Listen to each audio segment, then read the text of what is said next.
There was once a town in the heart of America where all life seemed to live in harmony with its surroundings, where in the spring white clouds of bloom drifted above the green fields. In autumn, oak and maple and birch set up a blaze of color that flamed and flickered across a backdrop of pines. Then a strange blight crept over the area, and everything began to change. Some evil spell had settled on the community. Mysterious maladies swept the flocks of chickens. The cattle and sheep sickened and died. The birds, for example, where had they gone? It was a spring without voices. No witchcraft, no enemy action had silenced the rebirth of new life in this stricken world. The people had done it themselves. It begins with the war-born development of DDT. This diabolical weapon of modern science saved millions of humans, but killed billions of insects. Man, with this newly discovered force, has at long last gained the upper hand in our age-old struggle. Now, to these people, apparently the balance of nature was something that was repealed as soon as man came on the scene. Well, you might just as well assume that you could repeal the law of gravity. The balance of nature is built of a series of interrelationships between living things and between living things and their environment. You can't just step in with some brute force and change one thing without changing a good many others. We want the world, and we want it now!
By definition, we must move to renewable energy. I think people sometimes, how can one argue against that? Because to argue for it is to say that we will eventually run out of energy and die.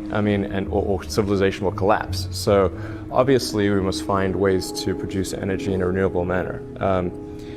The question is just how hard we should try, what pace we should go at it. And I think logically we should go as fast as we can because since we know we have to get there eventually, it's better to get to a renewable future, a sustainable future sooner rather than later. Get there before we do the environmental damage, not after.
Hello all, and excuse me. Hello all, and welcome to Deep Green Resistance's live stream, Ending the Greenwashing, How Bright Green Lies Threaten the Planet and How We Can Fight Back.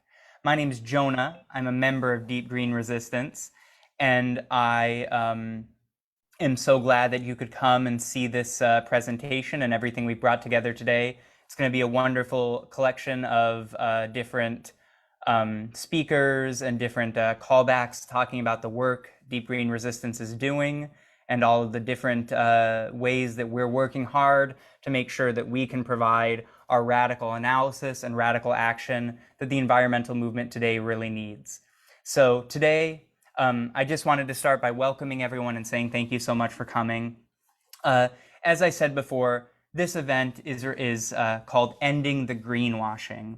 And greenwashing is maybe a term you haven't heard before, but the fact is that around the planet, mining companies, energy producers, automakers, engineering firms, investors, all of the people who used to be the enemies of the environmental movement are now lining up for a new industrial revolution, the green economy transition. We're seeing trillions of dollars in public subsidies being redirected to support industrial growth, mechanization, and the spread of these toxic industries, all of which we used to oppose as environmentalists. The difference is that today, unfortunately, huge swaths of the environmental movement have gone along with this new expansion of international capitalism and have forsaken our original commitment to protecting the living world. Right now, from north to south and east to west, renewable so-called energy operations are bulldozing ecosystems, trampling community rights, and, unfortunately, looking about the same as the old fossil fuels companies did. The promise of a so-called green industrial economy is rapidly being revealed as an illusion, one meant to generate profits for the same old companies while preventing us from recognizing the truth, that we need a fundamental, revolutionary change in our economy and our culture, not just a little switch up in exactly how we kill the earth and transform it into energy. This event is going to introduce you to on-the-ground campaigns being waged around the planet, introducing various strategies for effective organizing, and rebutting false solutions through readings of a new book, Bright Green Lies, How the Environmental Movement Lost Its Way and What We Can Do About It, to discuss the philosophy of resistance. We'll have opportunities to ask questions and participate in dialogue during the event as well. We're doing this event because the mainstream environmental movement is funded mainly by foundations and organizations that don't want revolutionary change. Radical organizations like Deep Green Resistance could get all the funding we'd ever need if we just came out and supported solar panels, came out and supported biomass and hydroelectric power. Those grants, those gifts from foundations and oil companies, they're always out there. But we're not going to take them because as radicals, our commitment is to the living world rather than the corporations destroying it. And that's why we rely on individual donors and smaller groups to support our activism around the world. And that's why we're running today also as a fundraiser. We're trying to raise funds to support global community organizing via our chapters, fund mutual aid and direct action campaigns, and make our core outreach and organizational work possible. The fact is that for many, many years now, Deep Green Resistance has been an entirely volunteer-run organization where people have been doing incredibly valuable and important work on their weekends and on their evenings and any other time they could do it in between working their daily lives like we all have to. But in the last couple years, we've been able to really move and grow this organization to create positions where people can devote their lives full-time to activist work. Not so we can transform DGR into some nonprofit industrial complex out there, but so that we can have real revolutionaries struggling their whole lives for real revolutionary change, like every successful activist group throughout history has been able to do. Your donations today go towards providing us with the essential materials and support we need for our activism, and they also go towards giving our best and brightest activists the ability to devote their lives full-time to this struggle. Since being able to do some of this, we've seen wonderful results in a bunch of wonderful campaigns that you're going to learn more about today. but we're always excited to grow more and to take a new generation of radical activists and put them in positions they need to be to help give this fight against the people destroying the planet, this fight for the living world, to give it a chance of succeeding in the very little amount of time we have left. So with that in mind, I'd like first to encourage you to donate throughout this stream. You can see a link to our Give Butter account on the DGR Facebook event that you're looking at right now. It's givebutter.com/endthegreenwash. You can donate and watch the live stream there. We also have a wonderful auction full of all sorts of cool things that members and other supporters have donated, and you can see a link to that auction as well through the event page. Both of these ways are great ways to support DGR, to show that you support our message, and to allow us to give support and mutual aid and funding and education and development skills to all these radical activists who come to DGR looking to make a better future for this planet, instead of embracing the go-nowhere, dead-end technological solutions that the mainstream environmental movement is selling us and sucking up all the funding and all of the money and all of the support. We're a small organization, but we're punching above our weight in this fight, and we'd really love your support to be able to bring about our vision for true radical change to the environmental movement and to this planet and all the things on it that we love so much. So with that in mind, I'd just like to encourage you as we go throughout the stream today to check out that donation page, to check out that auction, to look through and to consider contributing to show your support for DGR and your enjoyment of what we're providing today. You can also, through the page, always feel free to comment with questions, because we're going to have a question and answer period later on. And when we do that, we're going to be able to have the authors of Bright Green Lies answer any questions you might have about the topics we're covering here, about deep green resistance, about environmentalism and radical politics in general. So I'm really excited to get going, and I don't want to slow anyone down anymore. So I'm going to throw it to Sue, one of my wonderful comrades over in Ireland, to start introducing some of the great DGR activists and revolutionaries who are going to be giving updates on what they're working on today. So thanks so much, Sue. Take it away. Thank you so much, Jonah. And just again to welcome everybody. It's wonderful to be here, and it's so exciting to be having these conversations with such an amazing group of people.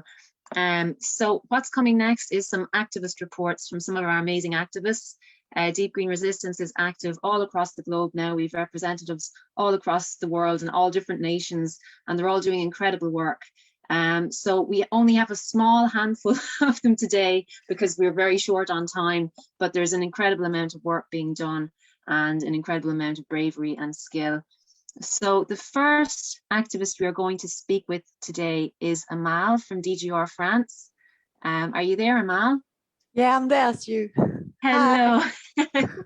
Hey, Amal. You. Great to see you. Would you like to tell us a little bit about some of the actions that are happening in Paris and some of your plans? Yes, so I managed to gather all of our group thoughts about our actions, and I have a good map of the action we conducted in France, so I can explain everything now. So I would just start to say that DGR is still a recent and small organization in France. We are roughly about 55 members all across the country, and we are all organized in different local groups. So our main action are directed at implementing the first phase of DEW, and that is creating networks of resistance groups and to increase DGR visibility into those resistance groups, training our members and getting bigger, recruiting. So we have national actions, and nationally our main actions are related to propagating the culture of resistance and increasing the visibility of DGR. So far we've managed quite good things. We've got interviewed in a very well-known and mainstream feminist newspaper, and we've got also interviewed and filmed by a very well-known TV show broadcasts, and it got us a lot of recruitments and good recruitment, so we were quite happy about that. And just as today, we were interviewed by a national TV news channel, so I think it's great. And so we have a lot also. So we try to support every local struggle that we can. And as of Paris, we had recently two main struggles. The first one is against the destruction of the most fertile fields and land base in the north of Paris. And sadly, it didn't work. There was a blockade there for 2 weeks, and our members were there. We supported the blockade. We showed DGR, we handed leaflets, we talk about radical issues. But sadly, the destruction of the fields did go through. So we were communicating about that, and it was quite sad, but we were still there to show our support. And there is one big thing that is happening near Paris. In 3 years, we have the Olympic Games, that are coming. And it means a lot of construction sites taking place. And we have workers' culture in the north of Paris, and there are a lot of workers' common gardens, and they are decades old with a lot of trees and such, and they are going to be destroyed in order to implement structures and infrastructures for the Olympics. So we are there, we are supporting the struggles, we are talking about culture of resistance, we are handing out leaflets, and we are doing our best to recruit people and to spread our analysis, and it works. So that is for Paris, but I can talk if you want to also about other local groups. It's yes, please. Yes, okay. So Thanks, in the south of France, what we had two local groups, and they were very close with the Yellow Vest movement. I don't know if you know that in the US, but I guess in Europe it's pretty well known. So it was a very strong social movement in France, which was very broad with a lot of people. And so DGR members supported the Yellow Vest movement. They did blockades together. It is now, most in the past, doesn't happen that much now. What we had in October last year, so in October 2020, one of our members, some of the members were part of a larger movement that went nationally in France. This movement tried to promote small illegal actions to kill the industrials, lobbies in the shops and so on. So it was it aimed people. It was promoting, micro sabotage. For example, you go to the shop and you unscrew the bottle caps of Coca-Cola bottles and so on. And nationally, he had a huge impact. Thousands of goods were spoiled that way. So they couldn't be sold because people were going to the shops and unscrewing bottle caps of Coca-Cola bottles or so, stuff like that. So we took part of that, and it was great. And we have a lot of plans for the future, and the near future, and also a long-term vision. For now, we implement in our local groups trainings, a lot of trainings, and we train non-members and members. So we train on eco-right-fem, on DEW, which is very important, on everything with culture of security, culture of the resistance, everything that we can, very concrete trainings, and we also train people on direct actions. So we have that. And yes, one of our group in West Coast region of France is doing in May a tour of cities in all the West Coast region to present DGR to other factions, other resistance groups, other non-members, and to do those trainings to these people. And they want to continue this work during the summer, but for now it's only planned for May. So this is great. And I guess that's quite it. Oh no, there is one important thing. Sorry, we have a DGR Women Caucus. I'm sorry, I'm quite long, but we have a DGR Women Caucus, and some of us, we were in the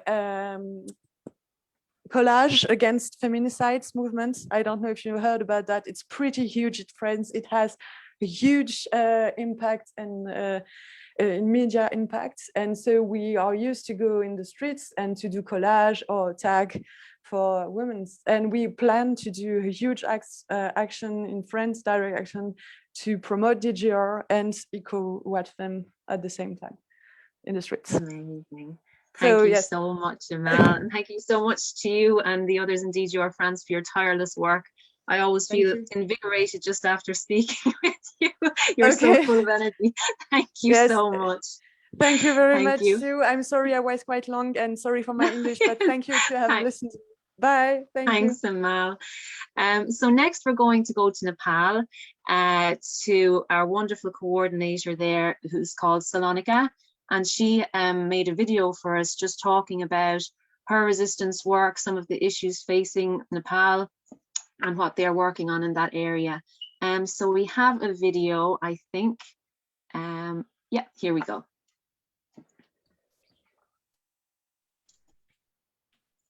The natural world is dying, and industrial civilization is killing her. Over the past 15 years, I've seen rivers drying, forests disappearing, hills cut down, all for the greed of the industrial civilization. The natural world is dying. She needs to be protected. She needs to be respected, which means that the industrial civilization that is killing her and exploiting her needs to be stopped. I'm Salonika, and I joined the environmental movement to protect the remaining wild places of the earth. I'm based in Nepal and a member of DGR Asia Pacific. Currently, I'm working on a local campaign to save the last remaining native forest in southeastern Nepal. The Nishkot forest spreads across more than 8,000 hectares.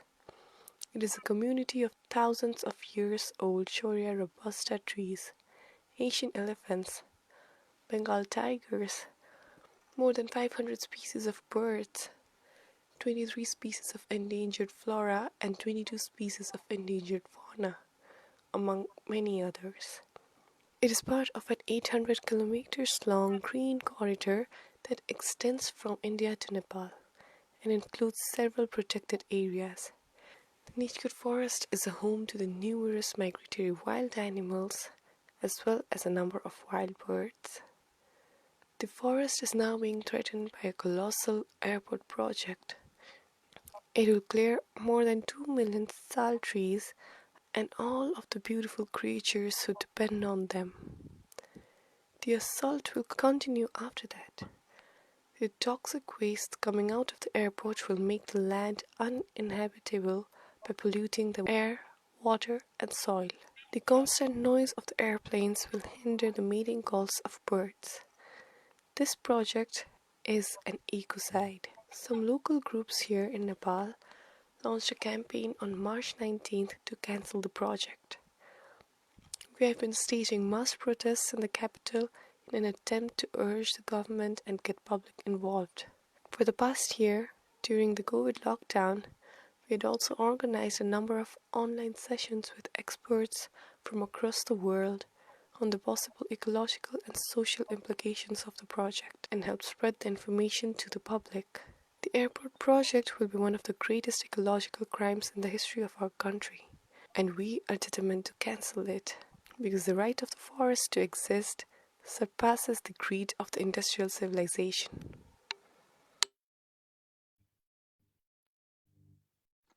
And thank you so much to Salonika for making that video for us and for highlighting the issues there in Nepal and the amazing work that's being done. So next we are going to speak with Michael, who is from DGR in Vancouver. And Michael was recently up with some of the activists at Thacker Pass, where there's a blockade to protect old growth forests.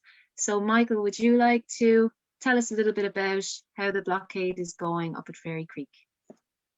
Sure. Thank you, Sue. Really Glad to be here today and share about Fairy Creek, partly because it's just so fresh. I mean, I can still smell it on my clothes, all the smoky wood fires. But I was around for a few days this past week.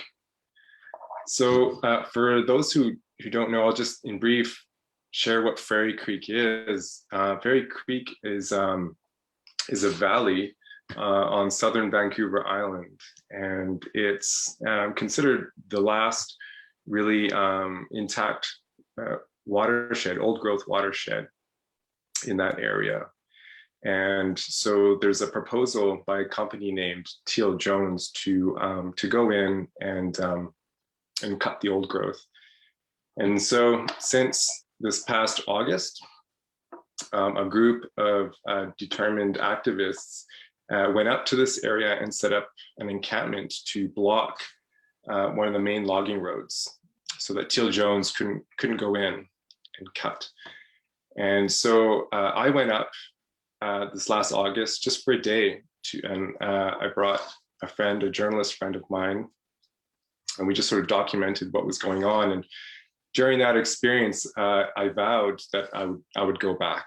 I mean, in part, it's just one of the most beautiful areas I've ever witnessed in my life, and also just the imminent danger, the sort of needless cutting of this forest for maybe a few months of work really is all it would amount to. And so that's where Fairy Creek is, and sort of when it began, and it has grown since August. And there are now 5 to 6 encampments all through that area, essentially on logging roads, blocking loggers to get to these areas. And so I went up this past week for a few days, and I stayed at the main encampment on a logging road called Granite Mainline. It's just below a camp called River Camp, which is the one that was started in August. And so it's sort of the headquarters for the Fairy Creek blockade. And so I went there. I only had a short time to go, and it was sort of a last minute decision, but I just knew I had to go and just kind of put my body there and see if if their help was needed. But essentially my body was needed on the road. That's why I went. And I just set up my tent in the middle of a logging road along with about 50 others. And there's a sort of a steady stream of folks sort of coming and going. You know, some can stay for a few nights. Some have been there for 8 months. And so there are some folks who have really dug in, holding strong in that area, and are receiving a lot of support, and could use more. And maybe I'll just mention that at the end regarding support. But anyways, I'm not the only DGR member that has been involved. There's been 2 or 3 others, I won't mention the names, but who have been very active, those who live on Vancouver Island, and are doing incredible work there. So let's see here. I just want to give a few impressions of what I witnessed last week, or just a few days ago, really. So that blockade is so incredibly organized. I couldn't believe it. I was so inspired and impressed by the strength of character of the folks there, and they're so incredibly determined to protect what they love. And every single one of them, and you can tell, they have fallen absolutely in love with this area, and they're going to do whatever is necessary to stop its needless destruction. Well, every day at the camps are very, very busy, as I'm sure at most blockades are. And there's so much work being done building structures for shelters, blockade type structures like kitchens, you name it. And so this camp is drawing all sorts of folks, carpenters, cooks, lawyers, children, elders, everyone. Even weirdos like myself who call themselves artists show up, and we just do what we can. I ended up just painting signage. Yeah. So there's always something for everyone to do if you decide to go and be a part of this. Thank you so much for that, Michael, and for being up there, and to the others as well. It's an amazing bunch of people up there, and it's really inspiring watching the blockade get stronger and continue. So thank you so much. Thank you so much for that. So next we are going to have another video, and this one I'll be introducing because it's about a campaign that I'm involved in called Shale Must Fall. Shale Must Fall was, we kind of organized and we put it together last year, but it's basically grassroots organizations who've come together and grassroots groups who have come together to fight the fracking industry. And as we know, fracking industry is, often sold as gas, is sold as a clean transition fuel and all this other nonsense, when in actual fact, the industry is wreaking havoc around the world, creating sacrifice zones where there once was healthy ecological communities. So Shale Must Fall, the main motivation for us when we were starting out was obviously the protection of the natural world, but also to connect the global north and global south activists and to unify our campaigns, and for activists in the global north to be able to use our privilege and put ourselves at the service of the people in the global south who are on the front line of these industries. So we have been targeting headquarters, we've been targeting financiers, we've been targeting governments, and bringing their testimonies to the doors of the people who are actually causing these horrendous things to happen. So we have a video now of one of our action in December, which was our first action. It was after 3 months of organizing, and we had actions in over 20 countries with 3,000 people on the streets in Argentina. And we also had actions in March for World Water Day. And again, we had over 50 groups participate in over 25 countries. So it's been really successful so far, and it's still growing and getting stronger, and it's becoming a real platform for international solidarity. So we have a video now of some of the activists doing their thing in our first action. So thanks, Max. You take me by the hand, strong in solidarity we stand. Fight for climate justice, fight for climate justice. Die Geschichte der Plünderung geht weiter. Der Kolonialismus ist nicht vorbei. Hat nur andere Formen angenommen. Es reicht. Wir müssen diese Zerstörung stoppen, und wir können es schaffen, wenn wir es schaffen, Bündnisse zu schließen. We are coming together, connecting the global south and the global north. This is what it looks like to fight for 1.5. Nimm mich bei der Hand, stark und vereint ist unser Widerstand. We're here to say this has to stop. This pipeline is not about to be finished. It's 5 years past the Paris Climate Agreement and nothing has been done yet. The LNG that has to go through this pipeline is a fossil fuel, and we have to keep it in the ground.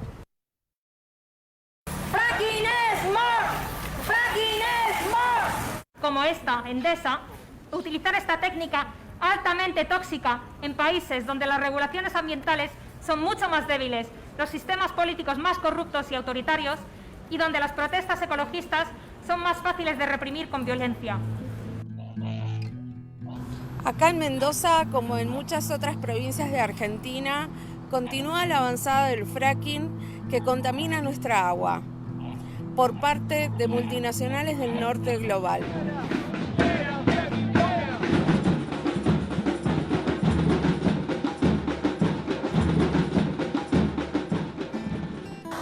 Methane is having a massive impact on global warming because it is 87 times more potent than CO2, and fracked gas has way more methane than any other fossil fuel. Why isn't it there? We were promised the statement and it hasn't been delivered.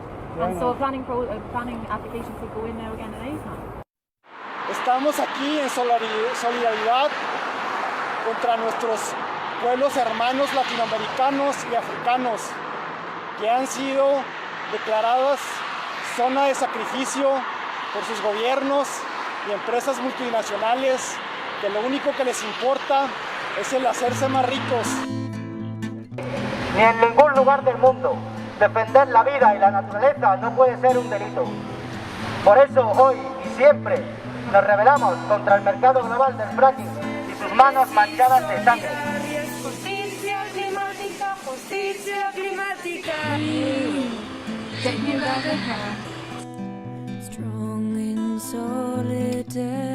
En España el concepto fracking ha sido excluido del reciente Plan Nacional de Adaptación al Cambio Climático y somos el mayor importador de Europa y el tercero del mundo. Y encima nos dicen que es una energía de transición. Esto es una vergüenza nacional. Nos están tomando el pelo. No podemos permitirlo ni aquí ni en ningún lugar del mundo. We've gathered here to show our solidarity basically with frontline communities who cannot protest safely while we can, and also with frontline communities here in Scotland.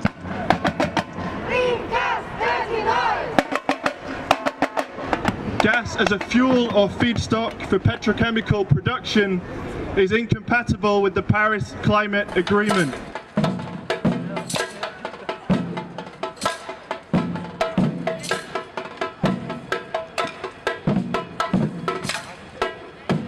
The Austrian public disapproves fracking and is kept in belief that the OMV, the biggest energy corporation of Austria, is not involved in it at all.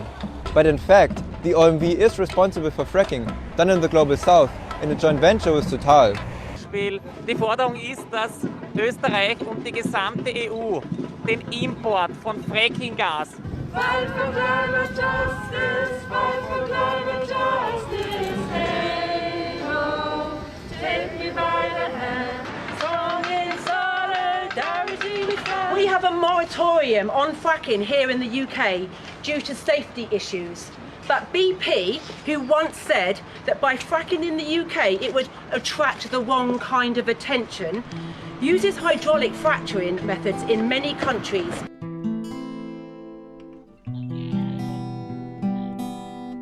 La política de gas de los países europeos es neocolonialista.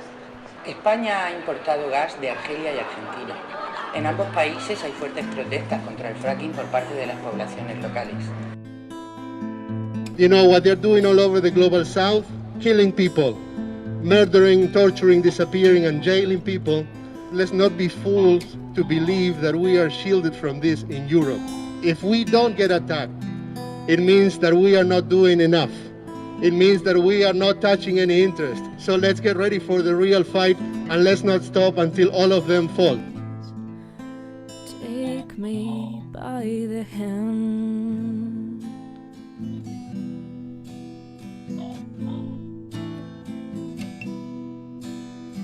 Strong in solidarity we stand.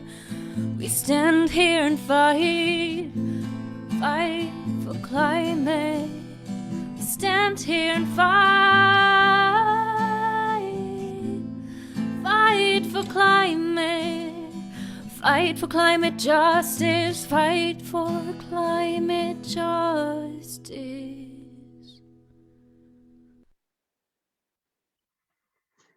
Thank you for sharing that, Max. And yeah, thanks to all the activists there and to Julia for putting together that compilation for us. So next we're going to move on to Sarah, who is going to talk to us about Thacker Pass. Are you there, Sarah? Hey, yeah. Hey, I'm here.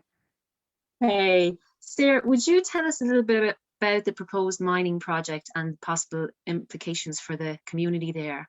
And also maybe how you've worked with the local Indigenous people and how the campaign is going generally, please. Thank you. Yeah, thanks, Sue. And that video you just played was fantastic. So I'm just amazed. Yeah, I'm Sarah Gardam. I've been involved with the Thacker Pass campaign for, I think I made my first trip out at the end of February, and I've been following it since before then.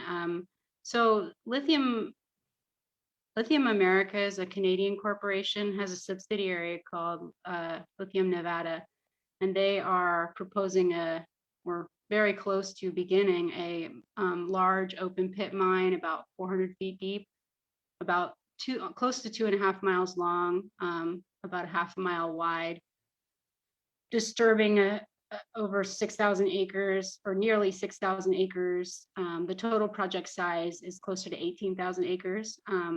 It's going to be, they're also planning to create a sulfuric acid plant, which will be processing 5,800 tons of acid per day during phase 2 of the project.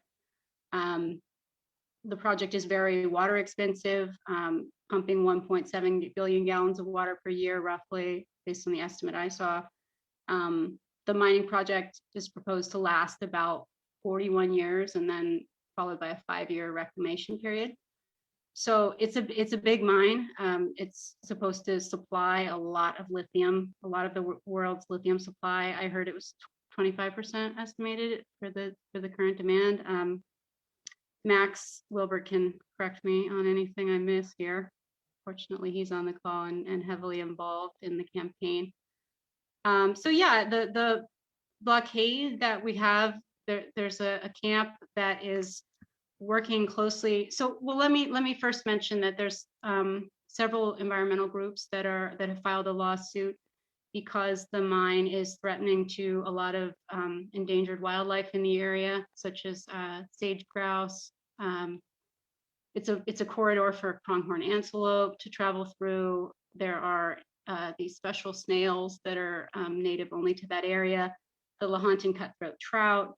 So there are some very special rare species that survive in this delicate habitat that are definitely threatened, golden eagles and many others, pygmy rabbits, burrowing owls. And so environmental groups are suing the Bureau of Land Management because it has rushed through, or it has approved this mine without what many people feel is due process. So there are environmental organizations that are upset.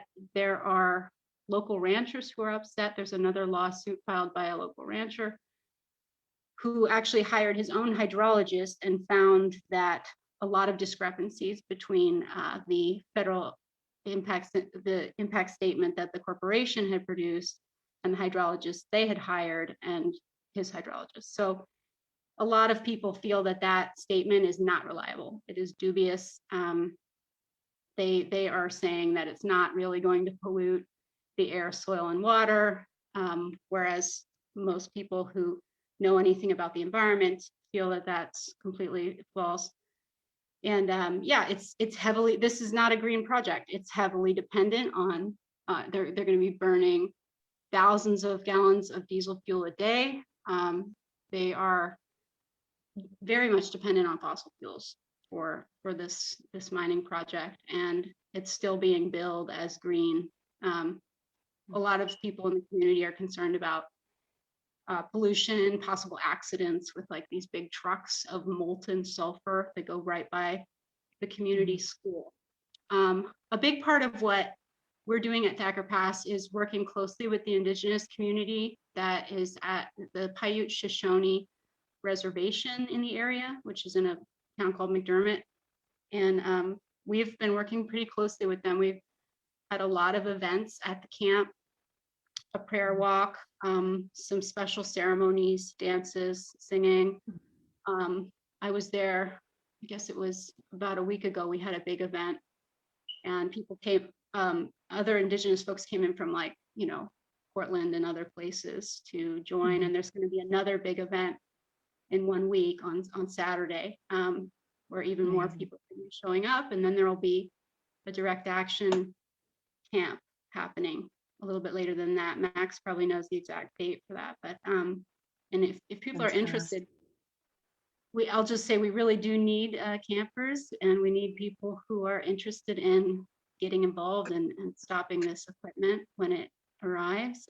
So if you would like to, you know, get on the list, please reach out to the campaign members. Thanks, Sarah. We'll have the link for Thacker Pass in the chat as well. and there's the website as well for Protect Thacker Pass. Thank you so much, Sarah. I'm going to have to move along just to squeeze in the next two before we're out of time. Thank you so much. So next we have another short video from our some of our members in the Democratic Republic of Congo. So we have a video there. Thanks, Max. My name is German. I'm development technician of this capital organization. Grace, the accountant of this organization. Mateso Chide, I am an agriculture engineer. My name is Rossi, head of Capita organization. So we are a group of volunteers. We are activists. We defend rights of environment. We are in the Democratic Republic of Congo, Ituri province. We have many branches in the country. Others are in Kinshasa, Bunia town, Mahagi, Kisangani, Beni. But right now we are in Kwandruma. This is where we are now. It's almost 135 kilometers from Bunia. So we are not so far from Sahara Desert. Sahara Desert that is progressing so far and so fast downside. So there is starvation. We have the water has come very scarce because of the climate changes. And there is even some diseases who did not appear here some years. Almost malaria, we have malaria in the place. It is related to hot climate. So to stop the progress of the desert, we plant trees. We plant trees as for reforestation. And also we preserve our forests, we preserve wild animals, we preserve fish, birds. We have even some rare kind of animals as okapi, elephant, lions and leopards and elephants and so on. So our main activities is to stop climate crisis. And we are also preserving the community, the indigenous communities' rights. That is the reason why we need deep and strong partnership. Thank you. And thanks so much to the guys in the DRC for sending that video. We also have representation in Uganda and Tanzania and Kenya as well, some so great activists there. And next we're going to go to Deanna Miller from Prairie Protection, Colorado, who's going to give us a bit of an update on their work there. You there, Deanna? Thanks. Hi. Hey.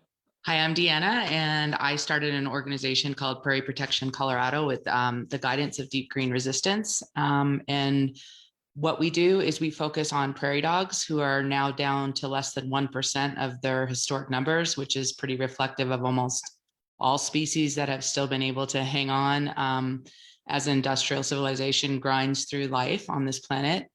And we fight for what we really try to do in our group is to get people involved in trying to protect small colonies. And the point of that is to get people used to organizing and using their voice, and then bringing them to the realization that this system, no matter how hard we try to work under it, they are not going to all of a sudden side with us. There's not going to be some kind of light bulb that's going off, and that we all need to get together, start practicing learning to use our voice, and then to really understand how the system works, which is basically it works to destroy life, to accumulate profit. And unless we start really using our voices and getting out there and putting our bodies in between what is happening to those that we love and really forming the love that we have for the communities we're trying to protect, whether it's the prairie dogs, the coyotes, the Thacker Pass, all the forests, everything everybody's talked on here so far. You know, if we have to start practicing really understanding that There's not an easy solution, that if we care about life on this planet, that we have to stand and defend it. And there's been a lot of small victories in our organization. We've saved thousands of prairie dogs. Just this year, we've saved, we're doing a passive relocation. We've made the governments actually work with non-lethal options. The land is still getting destroyed in these areas though. And we're watching prairie dogs go down really rapidly and being poisoned. And we're watching our coyotes getting mange and getting sick. And the more that we see it and the more that we start exposing that, the more people do seem to come up. And we also really highlight the fact that one person, which I think everybody that you've talked with here, can make a huge difference for a community, a biotic community.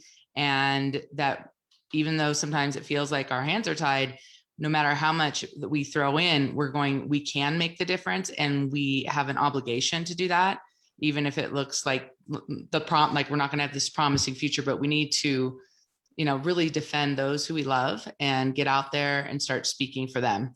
So I'm proud to be part of Deep Green Resistance. They were a big, huge influence on who I am and what I've done and who I support. And I'm definitely in love with life on this planet. I'm willing to defend it by any means necessary, in any way that I can. And I hope all of you can join us, and or whatever you do, get involved and protect who you love, because no matter where you look, those who you love are in big trouble, including our children. Thank you so much, Deanna, and for all your amazing work that you do there. Thanks so much to all the activists who sent in the information and who came here to speak. This is just a handful of examples of the amazing work that's being done by DGR members, and we really need your support to keep going. So I'll hand back over to Jonah now. Back over to you, Jonah. Thanks so much. Thank you, Sue, and thank you so much for everyone from DGR who came together to provide those videos and information about what they're doing. Like Sue said, that's not everyone, right? We wanted to keep it to an amount of time where really, if we did list off everything that every single person in DGR is doing, it really would be too much to fit on even something twice this big. So I'm just always so impressed and inspired by how hard everyone is working across this globe, and Nepal and the Democratic Republic of the Congo and France and Mexico and the United States and all of these places. And we've been going for a little bit now, so we're going to give you a break soon and get an intermission with some nice bear videos from Derrick and Lierre. But before we do, I just want to really encourage everyone.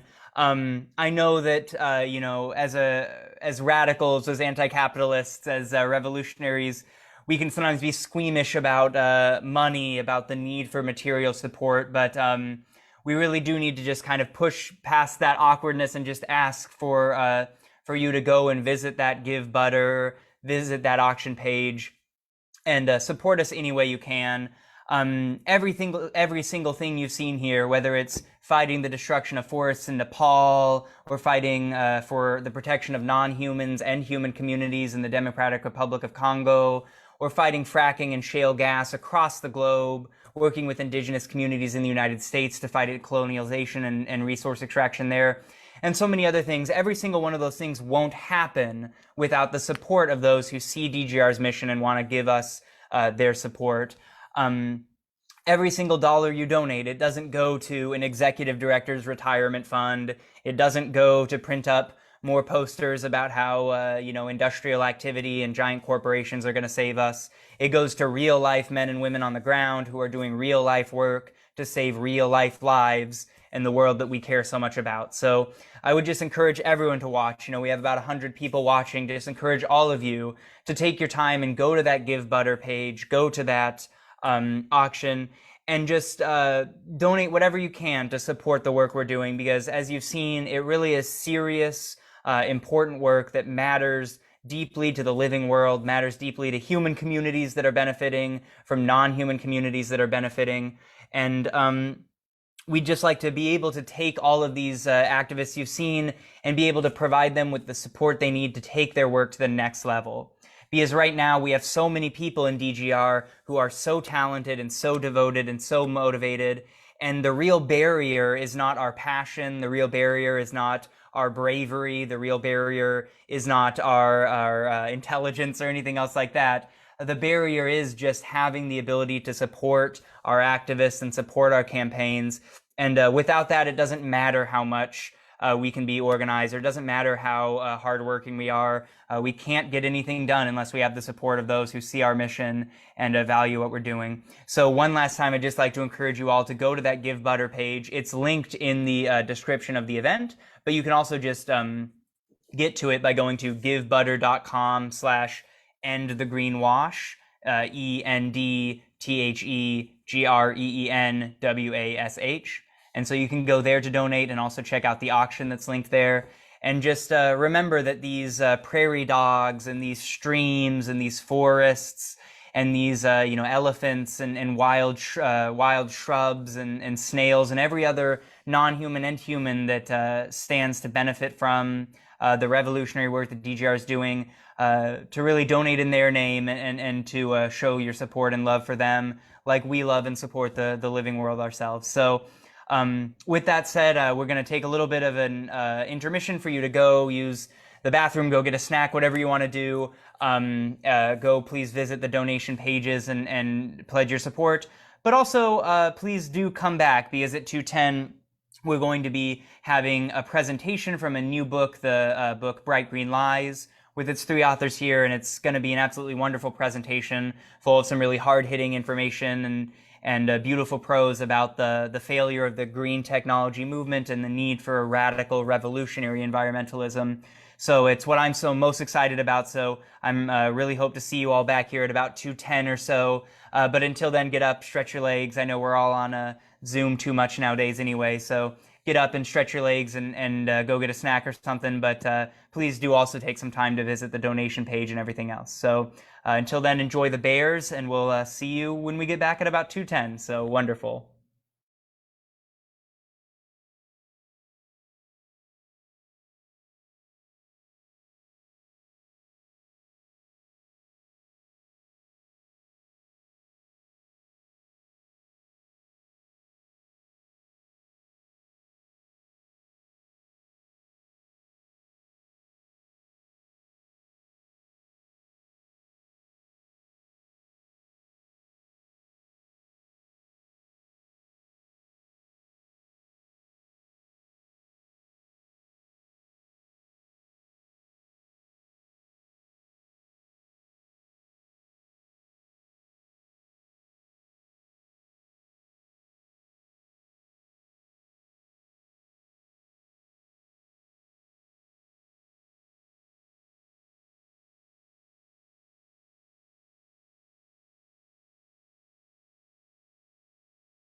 Okay, you can't actually come in the house. That's the only thing.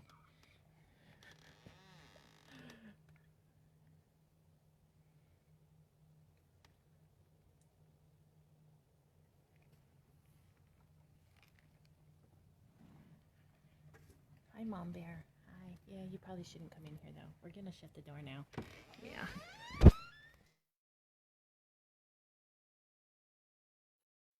So welcome back, everybody. That was an overload of cuteness there. Now back to the much less cute, but hopefully still interesting me to talk about what we're going to be doing next, which is I'm really excited for this. So if you aren't aware, last month, Derrick, Lierre, and Max released a book they've been working on together for quite some time now called Bright Green Lies, how the environmental, let me get the full title here. I want to make 100%. Yeah, Bright Green Lies, how the environmental movement lost its way and what we can do about it. It's an absolutely devastating critique of the green technology movement that's been compared to Carson's Silent Spring for its importance to really recalibrating and refocusing the environmental movement on a love for the natural world first and foremost. So today we have a real treat of having Derrick Jensen, Lierre Keith, and Max Wilbert read sections from the book and kind of lay out its central thesis. And then after that, we'll have a question and answer period for people in the audience. But for now, I'm going to throw first to, oh, and by the way, Bright Green Lies is published by Monkfish Publishing. I would super highly recommend it. I have a copy and I just loved it. So if you want to pick up the book, you can grab it from the websites of Max, Lierre's website, Derrick's website, or from Monkfish, the publisher. So with that, I'm going to throw it over to Lierre to read her first excerpt, and they'll handle it from there. But I'm really excited, so good luck, everyone. Okay, can you hear me? All right. Once, we were the people who defended wild creatures and wild places. We loved our kin, we loved our home, and we fought for our beloved. Collectively, we formed a movement to protect our planet. Along the way, many of us searched for the reasons.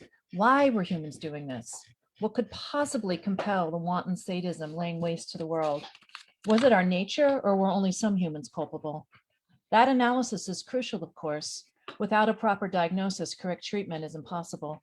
This book lays out the best answers that we, the authors, have found. We wrote this book because something has happened to our movement. The beings and biomes who were once at the center of our concern have been disappeared. In their place now stands the very system that is destroying them. The goal has been transformed. We're supposed to save our way of life, not fight for the living planet. Instead, we are to rally behind the machines making machines that are devouring what's left of our home. Committed activists have brought the emergency of climate change into broad consciousness, and that's a huge win as the glaciers melt and the tundra burns. But they are solving for the wrong variable. Our way of life doesn't need to be saved. The planet needs to be saved from our way of life. May the truth be your armor, urged Marcus Aurelius. The truths in this book are hard, but you will need them to defend your beloved. The first truth is that our current way of life requires industrial levels of energy. That's what it takes to fuel the wholesale conversion of living communities into dead commodities. That conversion is the problem if, to borrow from Dr. Helen Caldecott, you love this planet. The task before us is not how to continue to fuel that conversion. It's how to stop it. The second truth is that fossil fuel, especially oil, is functionally irreplaceable. The proposed alternatives, like solar, wind, hydro, and biomass, will never scale up to power an industrial economy. Third, those technologies are in their own right assaults against the living world. From beginning to end, they require industrial scale devastation, open pit mining, deforestation, soil toxification that's permanent on anything but a geologic timescale, the extirpation and extinction of vulnerable species, and oh yes, fossil fuels. These technologies will not save the earth. They will only hasten its demise. And finally, there are real solutions. Simply put, we have to stop destroying the planet and let natural life come back. There are people everywhere doing exactly that, and nature is responding. sometimes miraculously. The wounded are healed, the missing reappear, and the exiled return. It's not too late. I'm sitting in my meadow looking for hope. Swaths of purple needlegrass, silent and steady, are swelling with seeds. 66 million years of evolution, preparing for one more. All I had to do was let the grasses grow back, and a cascade of life followed. The tall grass made a home for rabbits. The rabbits brought the foxes. And now the cry of a fledgling hawk pierces the sky, wild and urgent. I know this cry, and yet I don't. Me, but not me. The love and the aching distance. What I am sure of is that life wants to live. The hawk's parents will feed her, teach her, and let her go. She will take her turn, then her children theirs. Every stranger who comes here says the same thing. I've never seen so many dragonflies. They say it in wonder, almost in awe, and always in delight. And there too is my hope. Despite everything, people still love this planet and all our kin. They can't stop themselves. That love is a part of us, as surely as our blood and bones. Somewhere close by, there are mountain lions. I've heard a female calling for a mate, her need fierce and absolute. Here in the last final scraps of wilderness, life keeps trying. How can I do less? There's no time for despair. The mountain lions and the dragonflies, the fledgling hawks and the needlegrass seeds all need us now. We have to take back our movement and defend our beloved. How can we do less? And with all of life on our side, how can we lose? Thank you. Thanks, Lierre. Derrick, do you want to go next or shall I? I'll go. Okay. Well, before I read an excerpt, I just want to say briefly, I used to believe that solar panels and electric cars would save the planet. I think like many people, I did what every kid did. I read the news about global warming and I was terrified. And so I looked for solutions to those problems. And I was taught that solar panels were going to save the planet and electric cars were going to save the planet. I wasn't taught about the production process for these technologies. And I want to start with that because I think it's very understandable when people believe in these things, when they haven't thought about what it takes to produce so-called green energy technologies, many of the other mainstream solutions to climate change that we're presented with, mainstream solutions to the ecological crisis. And I think one sign of wisdom is the ability to change your mind. It's the ability to look back on your previous beliefs and say, you know what, I was wrong. I made a mistake. I didn't have the right information and I'm going to change my opinion. So this book, Bright Green Lies, is all about shifting our allegiance from machines and the culture of machines to the land itself. I've been saying that this is a battle that we're in right now, not just over the particular places that we're trying to defend, like Thacker Pass, which is threatened by a lithium mine for electric car batteries and energy storage. It's a battle for the soul of the environmental movement. It's a battle for the values that our whole movement has been built on. And I'm not content with being a radical voice on the fringe of society. I think that these ideas that we present in Bright Green Lies are often discussed as though they're these fringe radical ideas. I think what's truly crazy is the mainstream opinions on green technologies, on economic growth, on capitalism, on technological escalation in general. Those views are actually what's insane in terms of being out of touch with physical reality. Those views are what is destroying the planet. So I'm going to read a couple excerpts now.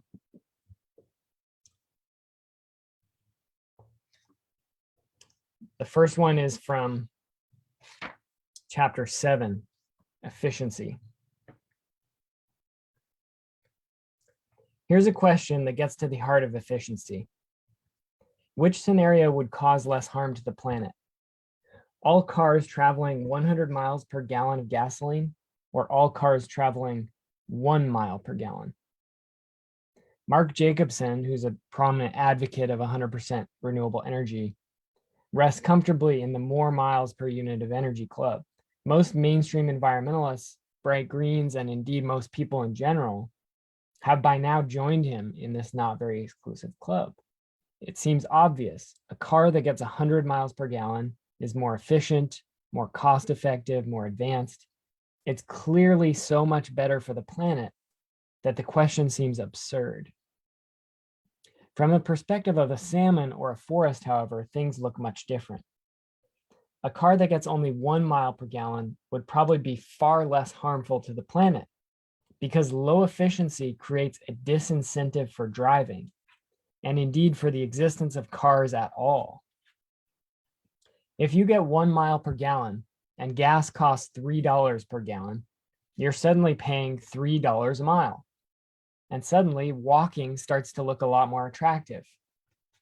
For example, recently Derrick drove 5 miles each way to eat at a wonderful taqueria, but there's no way he would have paid an extra $30 for the admittedly delicious tacos. If every car got 1 mile per gallon, why would any of us buy a car in the first place? Why pay thousands of dollars for what essentially amounts to a pricey motorized wheelbarrow? If cars are that inefficient, why build them? Building highly efficient cars, on the other hand, reduces the cost of driving and lowers barriers to commerce. More cars will be built, and with economies of scale, the cost of each car will fall. This makes the technology accessible to more people, accelerating the cycle of production and consumption. More car sales drive car culture as a whole by creating greater need for asphalt, roads, parking lots, and so on. Suburban sprawl becomes not only feasible, but inevitable. Politics follows this momentum. Government budgets shift, adding trillions of dollars in road construction to the subsidies for car manufacturers. More land is bulldozed, more factories are built, and more concrete, steel, and plastics are produced. Toxins and global warming increase and biodiversity declines.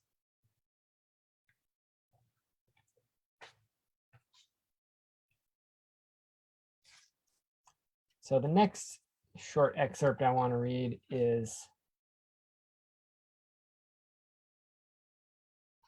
from later on in the book, chapter 12. And it's a set of guiding questions or principles for evaluating any green, supposedly green technology. First, there is the technological thing itself, whether it's a photovoltaic cell, a windmill, a battery. What is it? What is it made of? Where do these materials come from? And how are they extracted from the earth?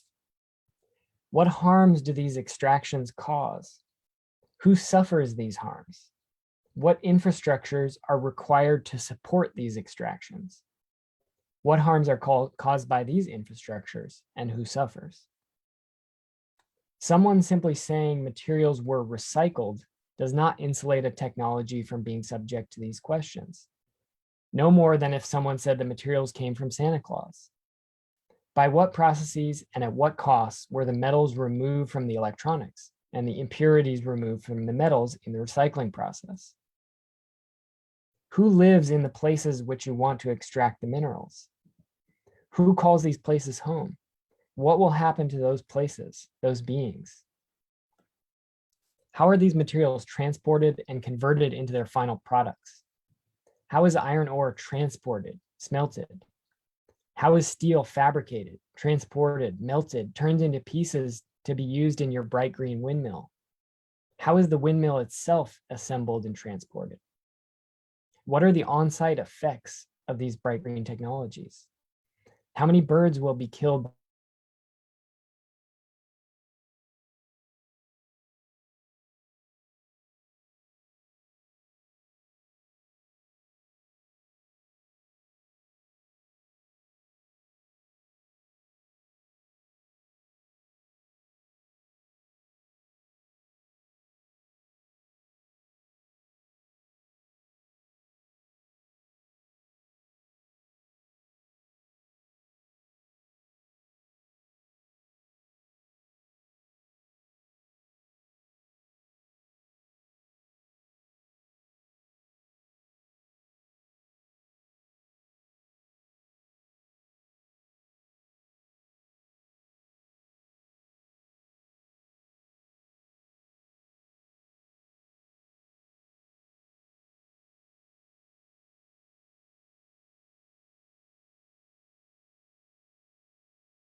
Yeah, can you hear us? Can you hear me?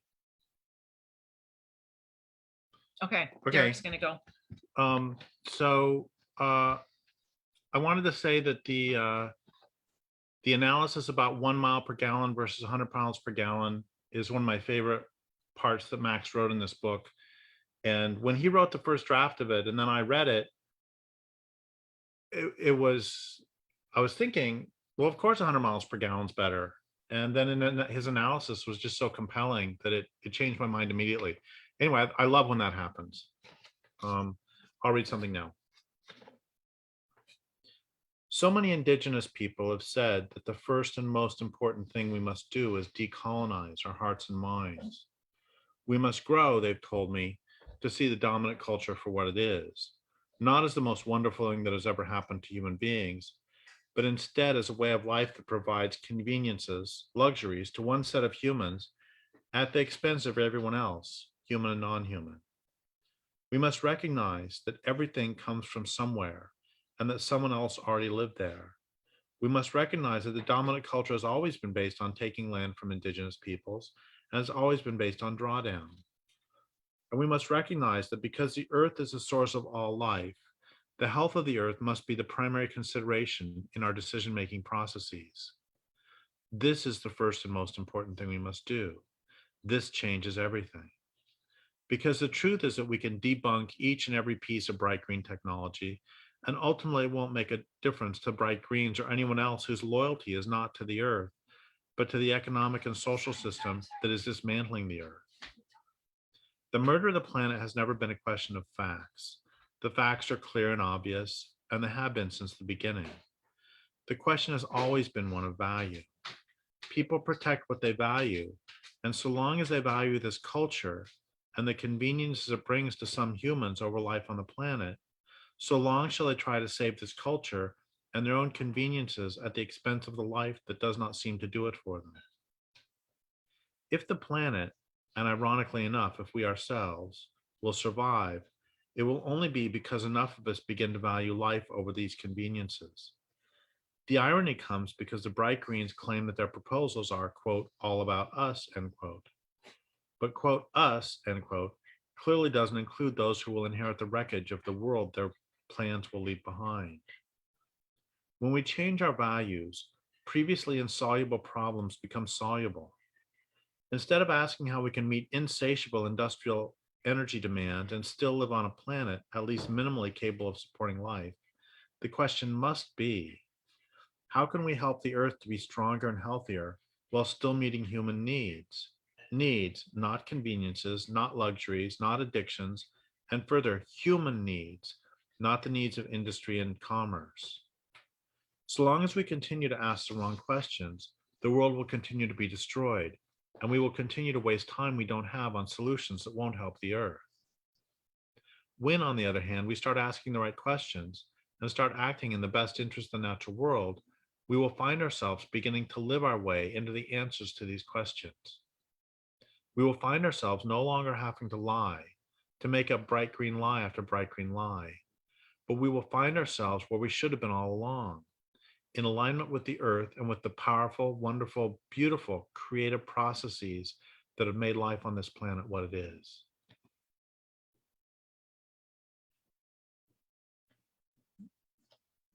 Is Max back? No.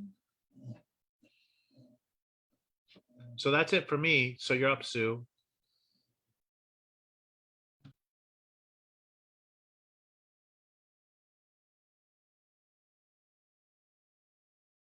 Sorry, guys, we're all having connection problems. Thank you so much, Derrick and Lierre and Max. Hopefully Max will be back soon. That was amazing listening to your reading from the book. Such amazing information. I just hope so many people are willing to read and learn the issues with this technology. So just going to check in now again for our fundraising. Just to say thank you so much to everybody who has contributed so far and been so generous. And just a reminder that, you know, all the work that you've seen from the activists that we spoke with earlier and the videos that we saw, and that's such a small fraction of the work that Deep Green Resistance does. And here is Max. Hey Max, do you wanna go back to your reading? You thought we'd lost you. Yeah, sorry about that. I don't know quite where I had cut off. Let's see. I was talking about how do you judge a technology.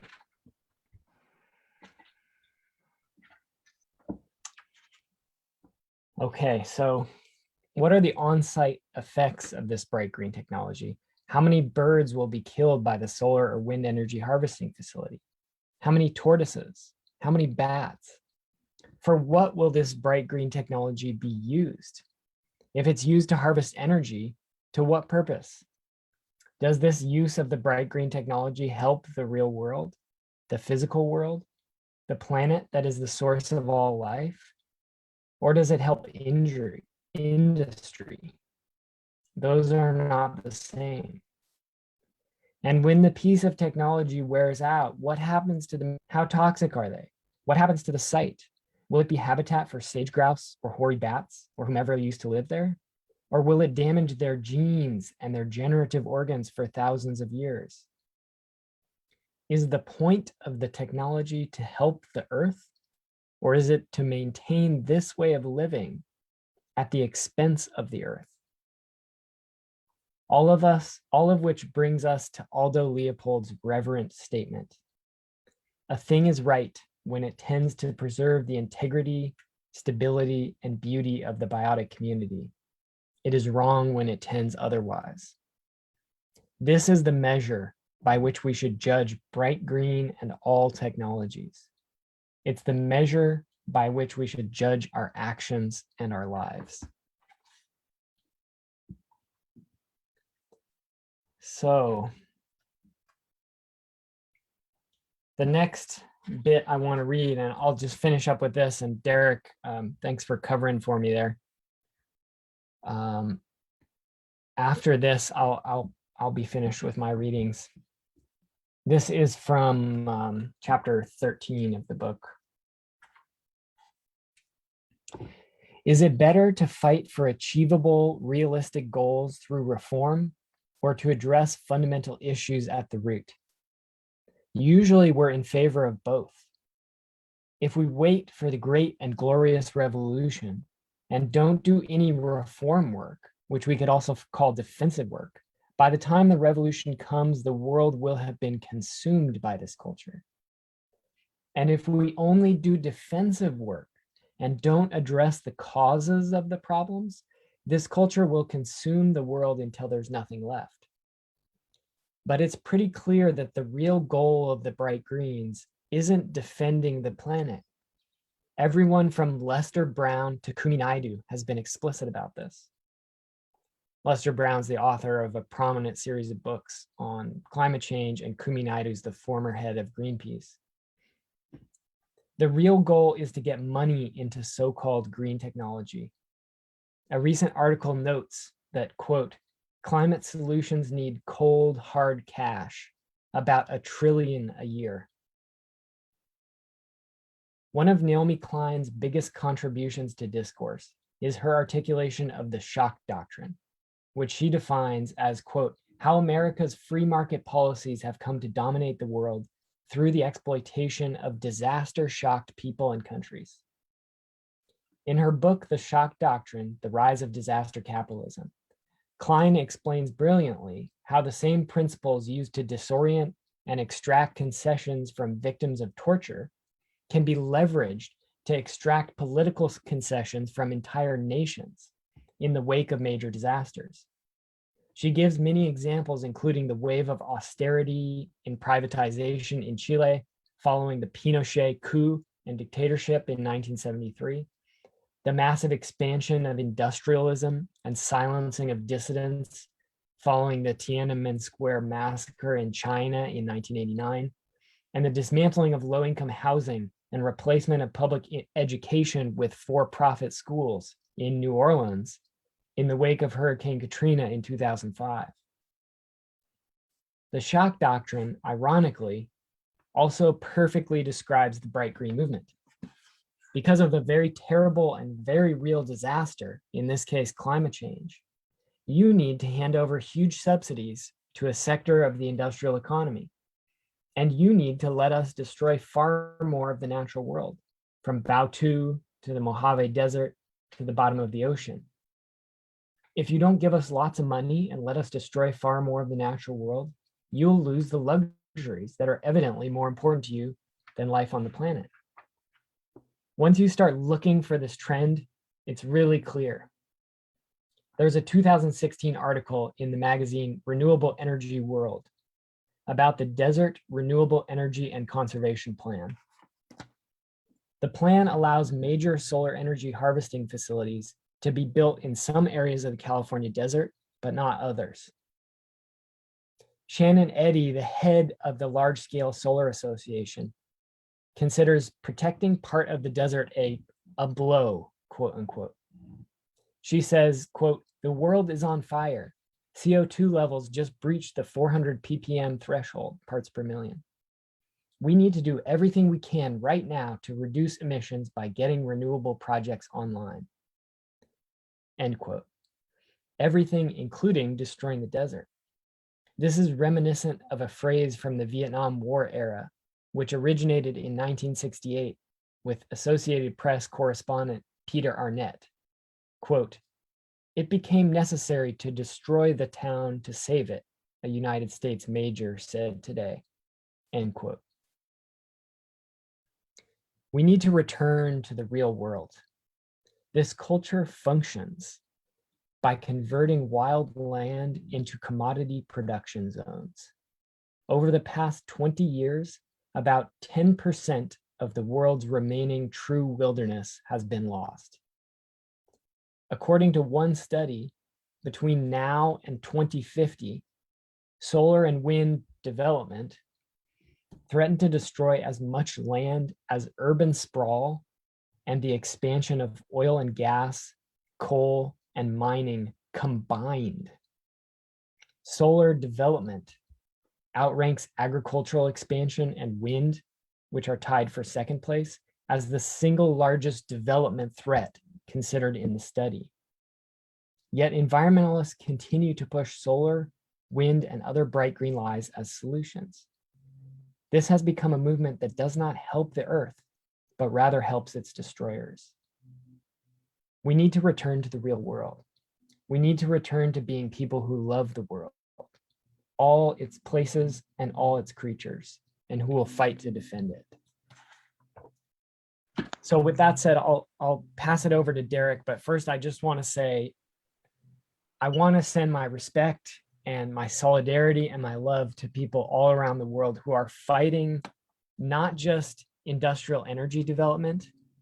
They're not just fighting solar energy corporations, wind energy corporations, lithium mining.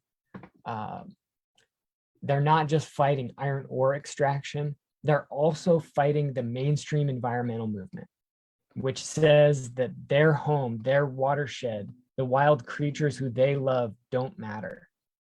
And a large section of the environmental movement, the climate movement, is not standing with these people in these wild places.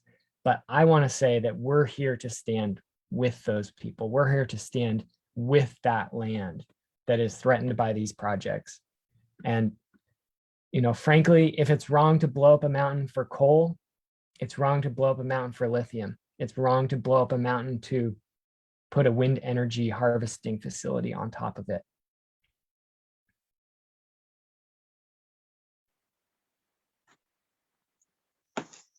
Thank you, Max. Thank you so much. Are all the speakers finished for this round? Everyone has read the entirety of what they wanted to read. Okay. Then we'll just have another quick reminder then about the funding, and just if you can go to the Give Butter link and try and, you know, if you're the auction link, and support if you can, and support the great work that's being done by DGR activists all over the world. Just a little bit on other work that's being done, you know, where there's frontline activists being supported. There's trainings offered in hard skills, strategy, survival, security. There's mutual aid projects. There's permaculture and resilience work happening. There's also groups like a matriarchal studies group who is offering that training to people within the community, leadership in communities that protect, all trainings in all those different aspects of community and activism. And also the team that works very hard on the DGR News Service, and also on the Green Flame podcast, providing a progressive platform for people to build and become aware of a culture of resistance. So we are going to move on to our next session, which is questions and answers that have been submitted in the chat. So I will hand back over to Derrick and Lierre and Max. I think you have the questions, Max. And we'll have our next session then, which is questions and answers. Thanks so much, everyone. Okay, yeah, we'll get started with that in a moment. I just got word from somebody that the auction wasn't working, so I am just getting that fixed right now. So if folks were trying to donate to the through the auction, or were trying to bid on some of the auction items, that should be up and running now. If you were having trouble with payments, you should be good to go as of right now. I think I just clicked the right button. So again, if you were trying to bid via the auction, there was some issue with the payment system, but I think we got it set up now. So you should be able to go bid on any of those auction items if folks are interested. So let's see, we're going to move into the Q&A. And so if folks haven't submitted any questions yet, you can do that on the Facebook live stream. Let's see here. First question is this. Knowing about the organized censorship and blacklisting campaign by establishment environmentalists against the film Planet of the Humans, how are you planning to get the word out about bright green lies? That question is from the Green Root podcast. Derrick or Lierre, do you want to start? Well, I'll say one thing and then Lierre can take over. She can do the heart of this question.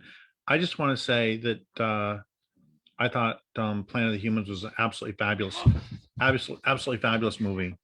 And I thought that the actions of the Bright Greens in attempting to blacklist it were shameful and revealed a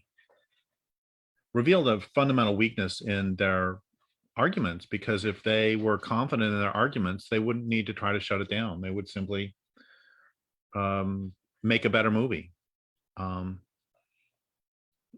So that I just wanted to say that first, that if you haven't seen Planet of the Humans, do. It's an absolutely fabulous movie. And now, so far as what we're going to do.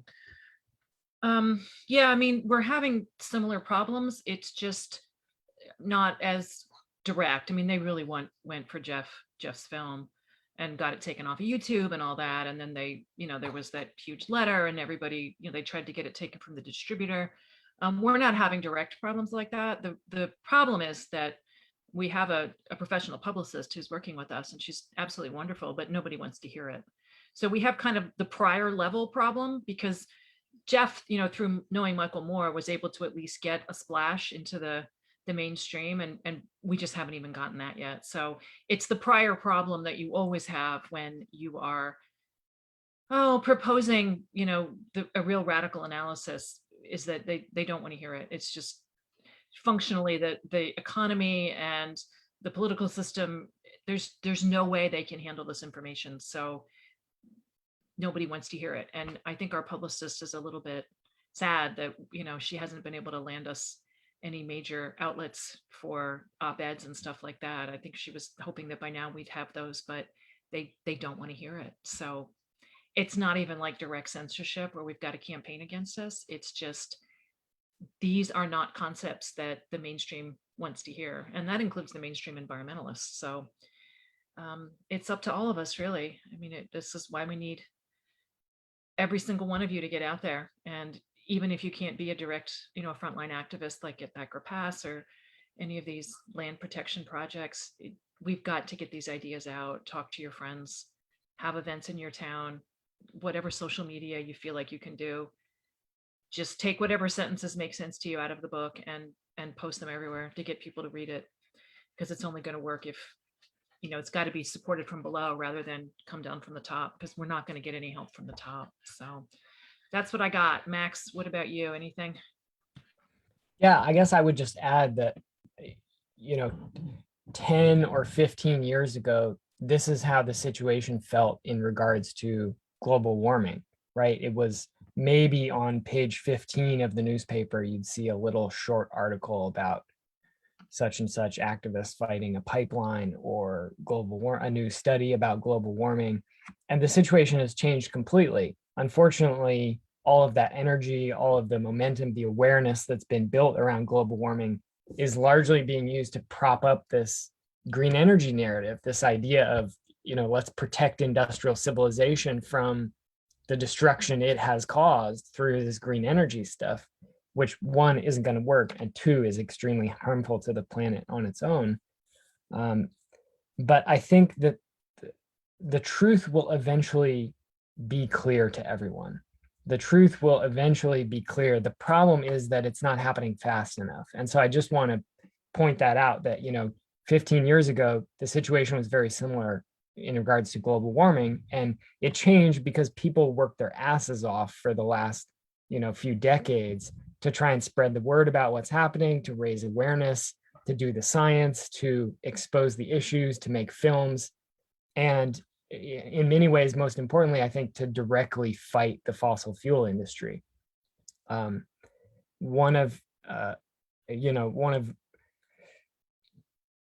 not really a Steve Martin fan, but Steve Martin said, be so good they can't ignore you, right? And I try and take that quote to heart in terms of our movements. It's one thing to write a book, in this case, exposing these issues, and I think it's something else to create. Well, how can I phrase this? I think it's one thing to speak out about these issues, and it's something else to make your message unignorable, right? To make the truth of what you're saying so clear and so concise and so obvious to anyone watching that they literally cannot ignore it. They cannot refute it. I think that's something that we tried to do through the book. I know Planet of the Humans, so many of the attacks on that film were either ad hominem attacks or were people attacking the film for saying you got this one number wrong at 58 minutes and 30 seconds into the film. Somebody said 3 when they should have said 5. It's these very silly things that really have nothing to do with the central thesis of the film, with the main ideas. And, that's part of what we're trying to do at Thacker Pass as well, is to make these issues unignorable. Lithium mining and the extraction required for electric cars, most of that takes place overseas. It takes place outside the United States. It takes place in Argentina or Tibet or China or Australia, in remote areas where many people don't live there. The population is low. So our, one of our goals is not just to protect Thacker Pass and protect that place, but to make a stand and to show people what is actually at stake for the electric cars, what will actually be destroyed. If you go to Thacker Pass and you drive up at 70 miles an hour and you look out your car window, you'll think to yourself, okay, there's some shrubs, there's some sagebrush. That's how most people look at places like Nevada, these places that are, in danger of being destroyed for lithium mining. But the situation is different when you spend weeks on the ground there, when you take the time to sit quietly in the sagebrush at dawn and hear the mating dances and songs of the sage grouse. The situation is different when you watch the changing of the seasons and the wildflowers that come and go. The situation is different when you get down on your hands and knees and you observe the biodiversity that exists, below hip height in these sagebrush steppe natural communities. That's the work that we're trying to do, in part, is to really show people what's at stake. To work with the local indigenous community to help lift up their story and their voices, to talk about what's at stake in this place, their traditional medicines. My friend out there the other day, I was sitting with him, and he was saying, people look at Nevada as a wasteland, but you talk to my elders, you talk to my parents, my grandparents, they look out across this land and they say, everything we need is here. Everything we need is right here.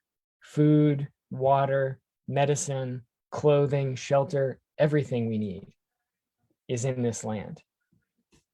And, you can't eat lithium. You can't drink lithium. So we're trying to make it so obvious that people have to see the truth of what's happening. And of course, the truth won't be enough in this culture. It won't be enough to stop the destruction. Unfortunately, people have been telling the truth about these issues for many years.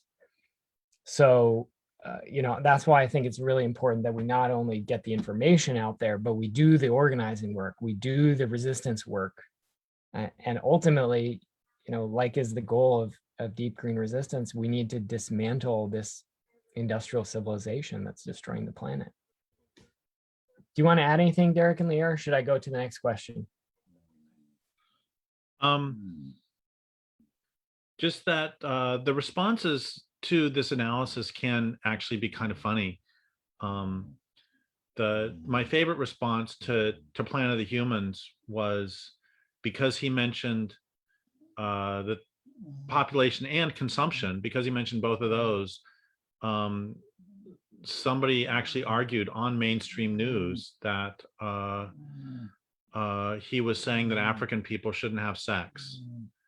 And of course, that was completely nonsensical. And likewise, we've gotten some good ones. And my favorite one so far is that we're clearly in the pay of the oil industry. And this one, by the way, was said by somebody who was on the board of an organization that promotes solar. So I would say it's the pot calling the kettle black, except that I'm not actually a kettle in this case. Anyway, so it's been some pretty crazy stuff. And it's all to be expected. This is just part of it. Anyway, that's all. Okay, next question. Do you have any insights for when talking to academics or scientists who aren't capable of independent thinking and refuse to engage in basic dialogue on these issues? Well, if they refuse to even engage, there's nothing you can do. I was going to say, my solution is run far away. If they can't talk, then you're not going to be able to talk to them. But anybody where you can even get your foot in the door, you have to be really, really well versed in your arguments. And that means memorize some facts and figures, understand what Mark Jacobson was proposing, the amount of steel involved, the amount of copper involved, the amount of land involved. And then it becomes quite apparent to anyone who's listening that these proposals are just literally fantasies that could never be done, even if we wanted to. But you have to bring a gun to a knife fight. You've got to know, you've got to make it memorized in your head and be ready. And a couple of things. One of them is at the risk of being canceled yet again, Nathan Bedford Forrest, who was a horrible, horrible racist, and also a very good general. Again, a horrible racist and good general. Somebody asked him how you win battles. He said, you get there first with the most. So I'm a big believer in bringing as much information as you can to the situation. And here's another part of the difficulty, though, is this whole book came about because I was supposed to debate a Bright Green.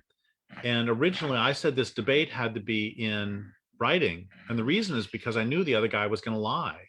And I don't have the memory to be able to have a bazillion facts and figures that if somebody spouts off a lie, that I can respond in the moment to it.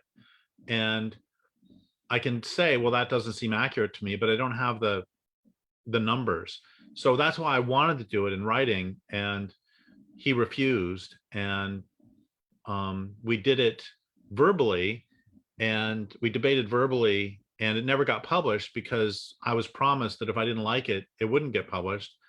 And he did exactly what I said. He said things like, you can have 100% recycling. And right now, with the current way of living, you can have 100% recycling. And that just seemed wrong. But I didn't have the figures on what percentages of steel are lost in dross or slag, and how much new steel has to come online every year. I didn't have those numbers there. So that's another thing, is to do it in writing when you can. If you're going to engage them privately, there's one more thing I want to say, and then I'll shut up on this, which is I was for a long time in awe of people who could do improv comedy. I didn't understand how somebody could say cupcakes and catfish, and then they could immediately have a bunch of jokes. I didn't understand that until I'd been giving talks on the murder of the planet for about 10 years. And then I realized that if you're totally immersed in the subject, then you can do it off the top of your head. So somebody could say to me, cupcakes and catfish, and how does that relate to the murder of the planet? And well, okay, so this culture relies, I mean, we are addicted to sugar, just like we're addicted to all sorts of, and cupcakes come from wheat, which is agriculture, and catfish, you know what the largest migration by weight was in the world? It wasn't buffalo, it wasn't in the Serengeti, it wasn't elephants, it was Mekong Delta catfish, who are being wiped out as they put in dams on the Mekong Delta. These huge, absolutely huge catfish with a wonderful, amazing lifestyle. Anyway, so that's another thing that helps, is to know the stuff cold, and then also just to simply expect them to lie.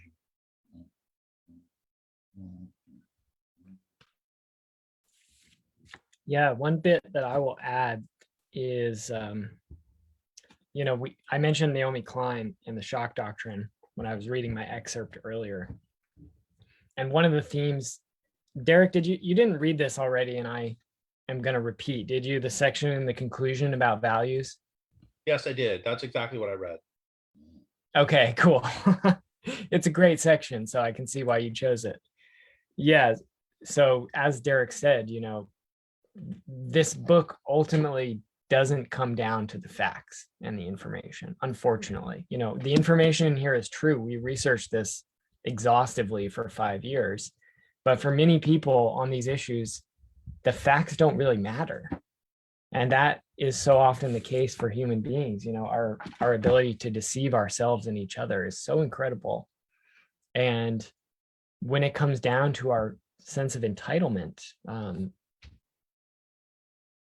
people can really make themselves go through some complicated mental gymnastics to make their worldview make sense.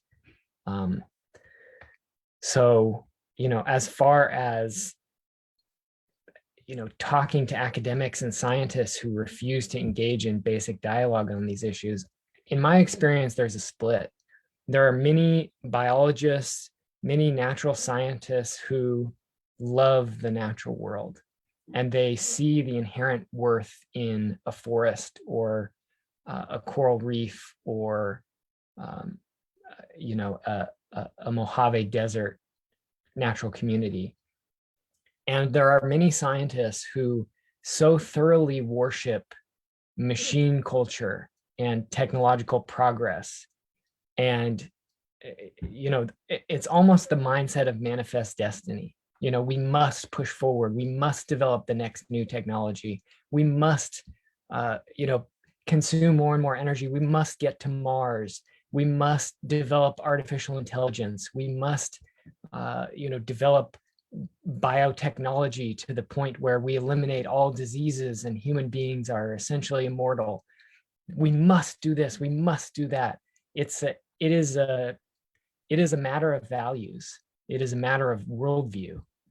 And for people who are set in that worldview, I don't really know what to say to them. I don't have very much to say to them, honestly.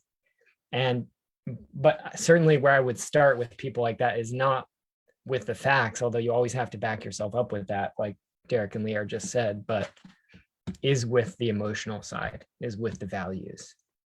Because I think underneath that, that machine logic that people have been inculcated into is the fact that we're all human beings, and we all were little kids who would run crying to our mamas when, you know, we fell and skinned our knee, you know, and we all have that ability to move through the world with a sense of wonder and with a sense of love and reverence.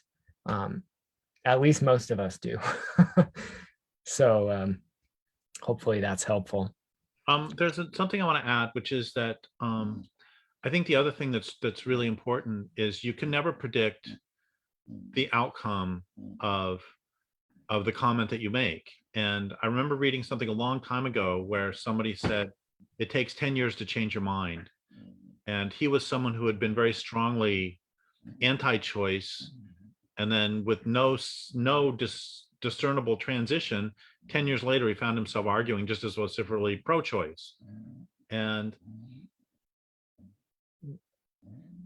I don't generally argue with people in person. What I do is I make my point, and then if they don't like it, I go away. But the point is that if you rebut their arguments, because it almost never works in argumentation, very rarely does somebody go, oh gosh, that's a good point, now I'm going to change my entire perspective. What happens is, I'll give this great example. A lot of the stuff that I write were not my ideas. What happened was I was talking to somebody else and I said something perhaps kind of stupid, and they responded by telling me something, by explaining how my idea was wrong. And then I say, no, my idea is right. They say, no, here's why it's wrong. And then we go back and forth like this for a little while. And then about 6 months or a year later, I go up to them and I say, hey, I had this great idea.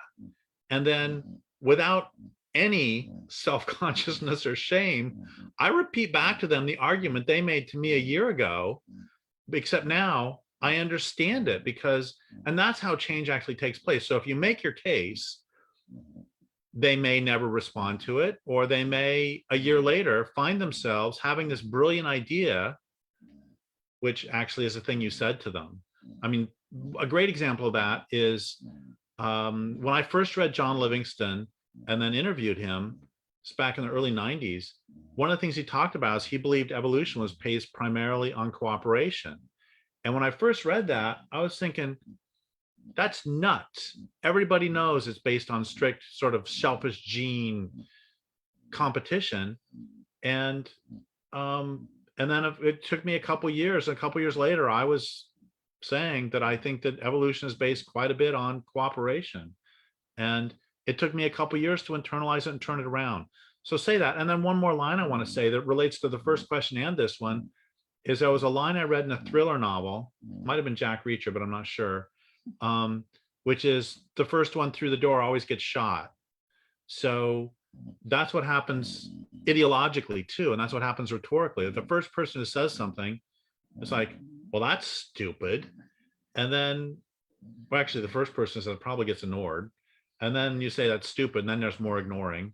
And eventually it can make its way through. So I think one of the important things is to just keep telling the truth, no matter the circumstances, no matter if they're going to laugh at you, no matter if they're going to say you're an LOL cow, no matter if they're going to call you crazy, just go ahead and keep telling the truth. And eventually there might be a few others who join you. Okay, next question is from Janet. The mainstream doesn't see any viable energy alternatives. They have blinded everyone and money is survival. They can't see that money isn't survival, but what alternatives to solar are there, to solar and wind, that one could counter offer to nuclear or fossil fuels? Somebody else asked, what about hydrogen as energy? Maybe we should tie those in as well. Do you want to start, Max? Sure. Well, I would just say one of my favorite lines is from one of Lauryn Hill's live albums, where she says, fantasy is what people want, but reality is what they need. And the reality is that there is no sustainable way to produce industrial energy. There is no sustainable way to produce the type of electricity and energy that we have become used to in this culture.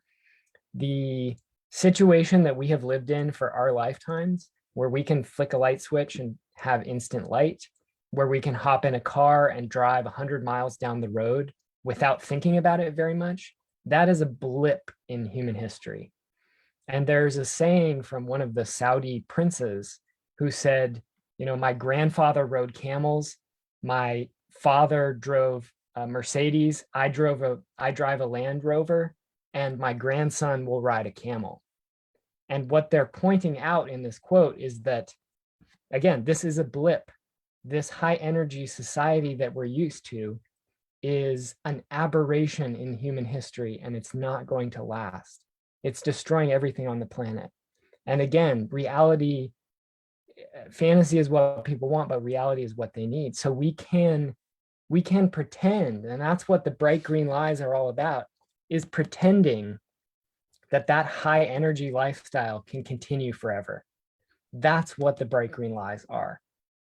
They're pretending that you can do this without destroying the planet, without undermining the ecological foundation of life itself on this planet. And so we can talk about hydrogen, we can talk about nuclear fusion, people can talk about geothermal power. Look into the reality of these technologies, study them in detail. Again, that checklist that I talked about earlier. What are the raw materials? Where do they come from? What are the waste products? What is the production process look like? What are the input streams that are required for everything that's required for the production process itself, right?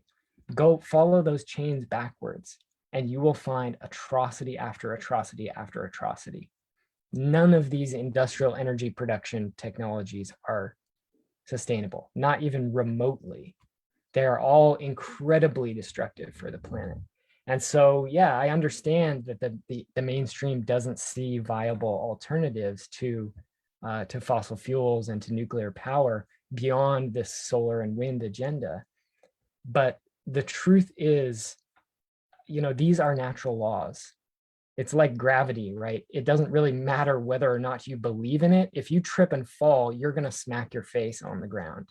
And that's what this culture is doing. It's hurtling towards a brick wall. And as long as we keep pretending that the brick wall isn't there and we can keep going without halting, then we're just going to keep gaining speed, which is what we're seeing. We're just going faster and faster and faster towards that brick wall. And that brick wall is the 6th mass extinction event. It's the oceans collapsing. It's the insect populations collapsing. It's, it's desertification. It's dead zones spreading throughout the ocean. 98% of the old growth forest being gone.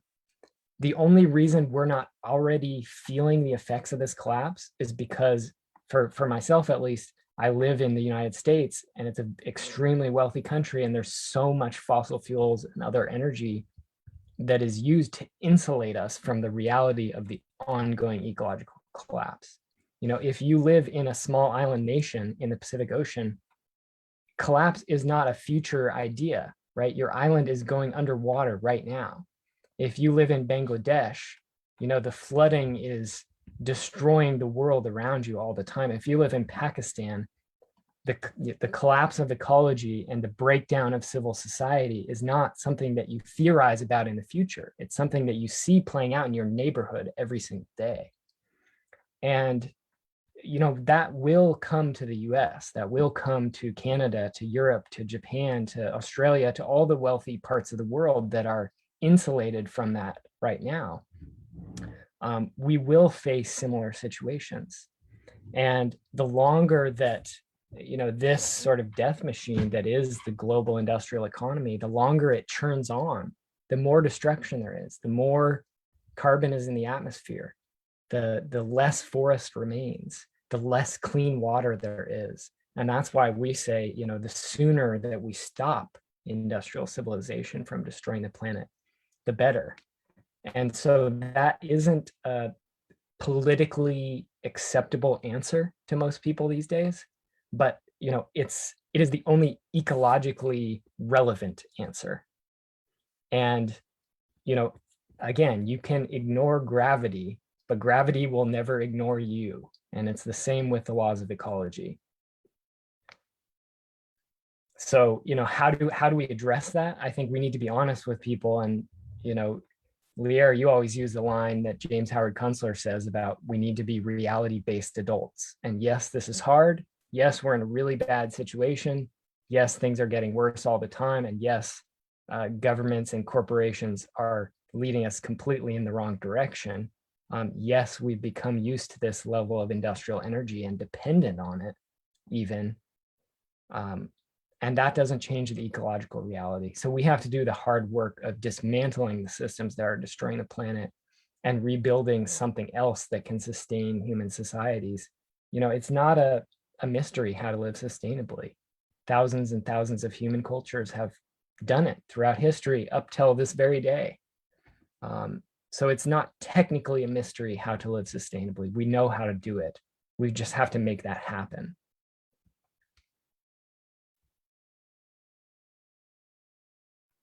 Do you want to add anything, either of you?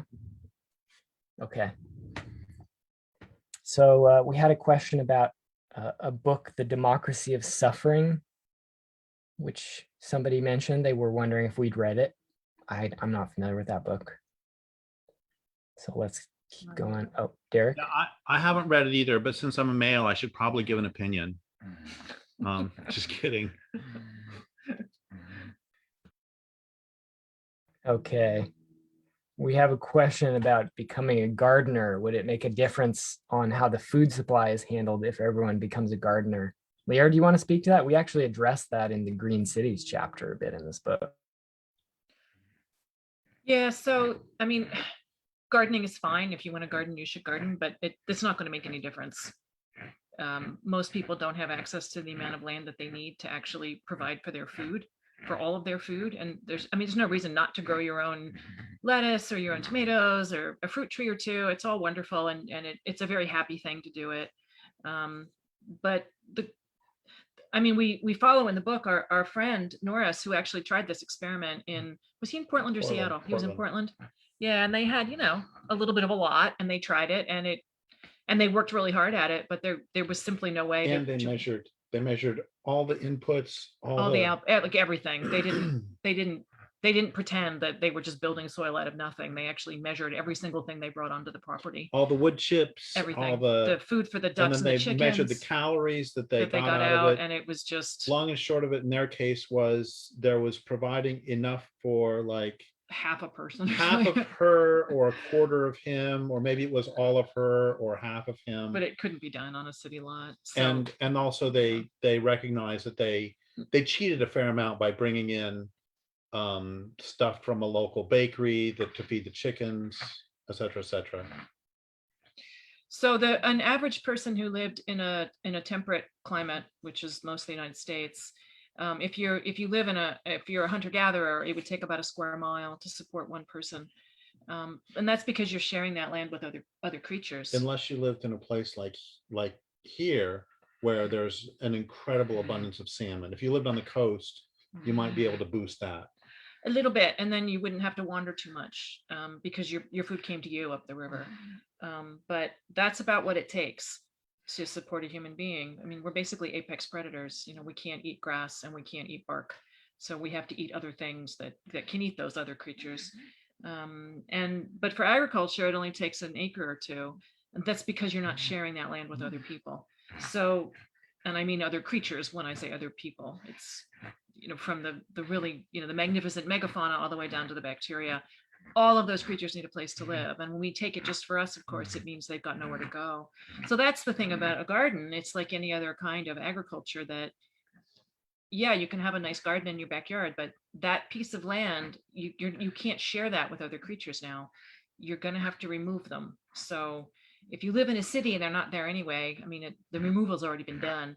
But if you live anywhere where there is actually even a tiny bit of, biological diversity, you're now in competition with the rabbits and the groundhogs and the deer and the elephants, whatever it is that lives near you. And this is always the problem with agriculture, is that instead of taking our nourishment from inside intact biotic communities, we take over that land and we only grow humans on it. So there's a conflict there. And that is ultimately the problem with agriculture. So, I mean, you can participate or not by having a garden, but it doesn't actually solve the problem. Go ahead.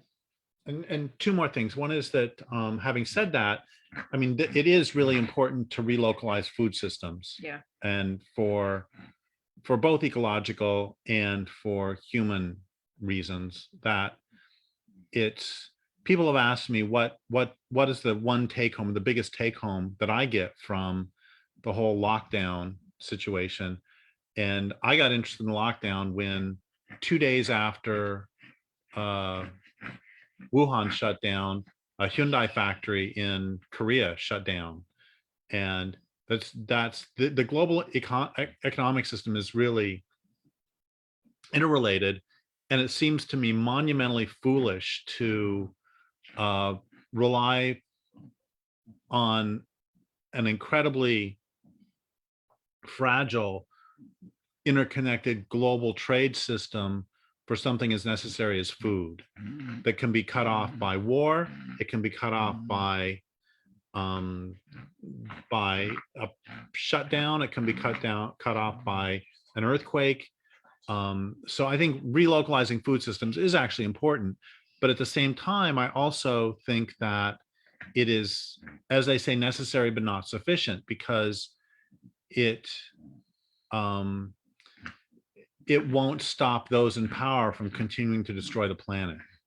And we can all garden as much as we want, but I did a piece many years ago called "Forget Shorter Showers" that was about how recycling would not have stopped Hitler. And we actually need to.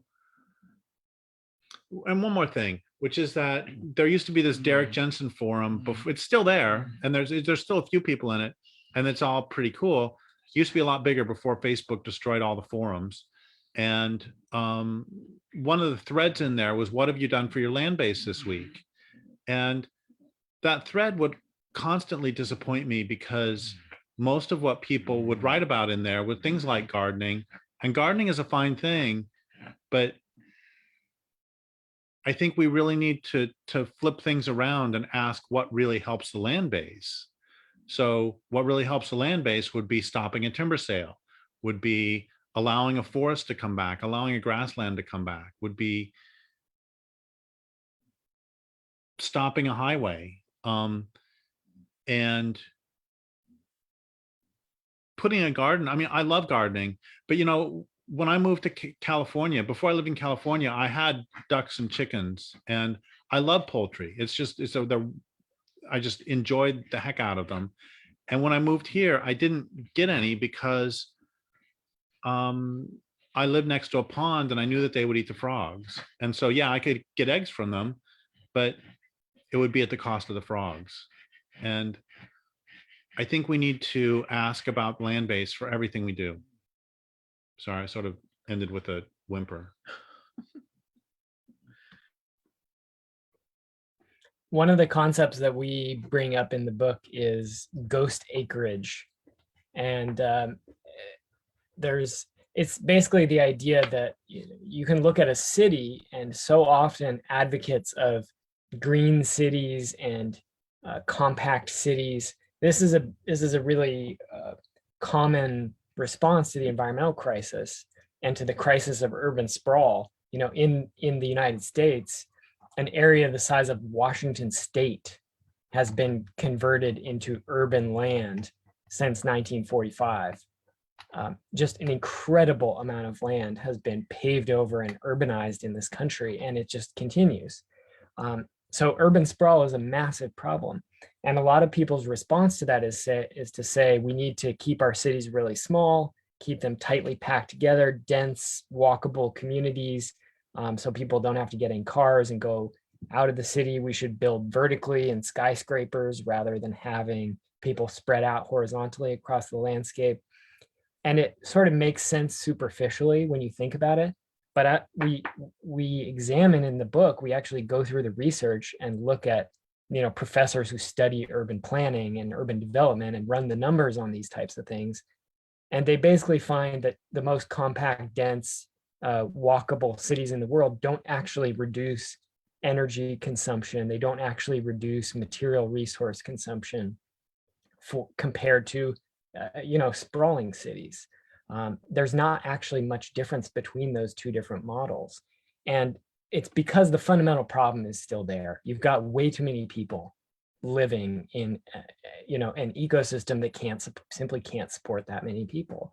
It is a crime to me that in this country, starting with kindergartners, children aren't taught basic ecology and things like overshoot and drawdown. I mean, these are concepts that in a land-based culture, in an indigenous community, you are taught about that from the time that you are born, because that is how a community stays alive, is you are aware of population dynamics, how, if you overhunt, if you fish too many salmon out of the river, the numbers will decline and eventually there won't be enough. And you will have essentially killed the future generations. You may not have put a gun to their head and pulled the trigger, but you might as well have. And that's what this culture is doing. And William Catton wrote a book called Overshoot, which everyone should read. It's one of the most important books I think ever written, probably. And, he talks about a famine. He starts with a story of a famine taking place in Russia, and you had these guards guarding the seeds for the next year's planting. And meanwhile, people are starving to death, and these guards are watching over the seeds. And somebody asks them, why don't you just eat the seeds? And they say, that would basically be killing people in the future, right? We need to approach these things in a much smarter way. We need to look more deeply at these problems. That doesn't mean they're easy to solve at all.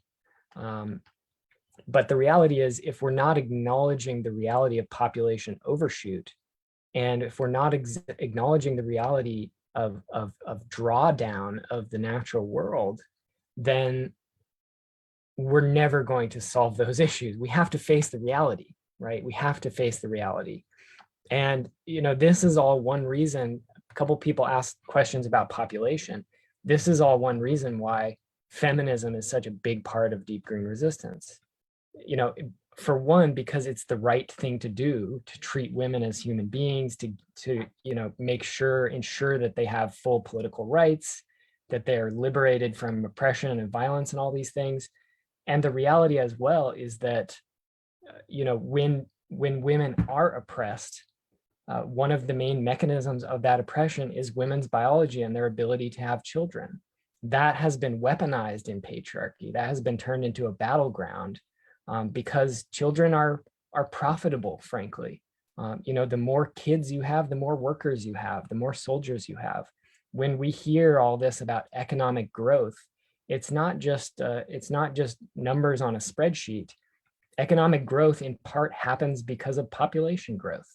The more people you have, the more people are going to be working and producing and buying and so on. So maybe Lierre can add more on this, but I think that, this is all one reason why feminism is such a critical piece of this whole struggle. And as we write about in the book, these population issues, it's just easy to sort of get overwhelmed by them and just say there's too many people, it's all crazy, there's nothing we can do about it. But the solutions to overpopulation are actually pretty straightforward and well known. Maybe you can speak to that, Lierre. Yeah, just briefly. This is an issue that has been studied inside and out, and the number one thing around the globe, the number one thing that drops the population, the rate of population growth, is it's really simple. It's just teaching a girl to read. And what this shows is that when women and girls have even the tiniest bit more power over their lives, the capacity to do something else with their lives, they will do it. And that means they will have fewer children, but they need to be able to do that. So they need political power, and education is one of the best ways to, they will do it themselves if they have even a foothold in, when we know this about people, that they will fight for their own freedom. So it's not a hard call. And there's already 42 countries around the world that have either negative or stable population growth. So it's already been done. Like we already know how this happens. And there's plenty of really interesting examples out there, like Iran of all places. It's well worth looking into if you have questions about this. But it turns out that our desire for children is actually quite plastic. And if you put some pressures on it, that desire expands. And when you put other pressures on it, that desire drops. And it's not a hard thing to get people to decide that they'd rather have smaller families than larger. And when all things are equal, it really turns out that most couples want 2 children, which is replacement levels. Oh yeah, Derrick's wanting me to, there's a little anecdote in all of this. When Iran was trying to get their population growth down, they engaged like what they call stakeholders. So they brought together all kinds of different groups to try to figure out what was the best way to do this. And one of the things they did was they made birth control widely available and free to it was married couples, but it's still ruled by a religious theocracy.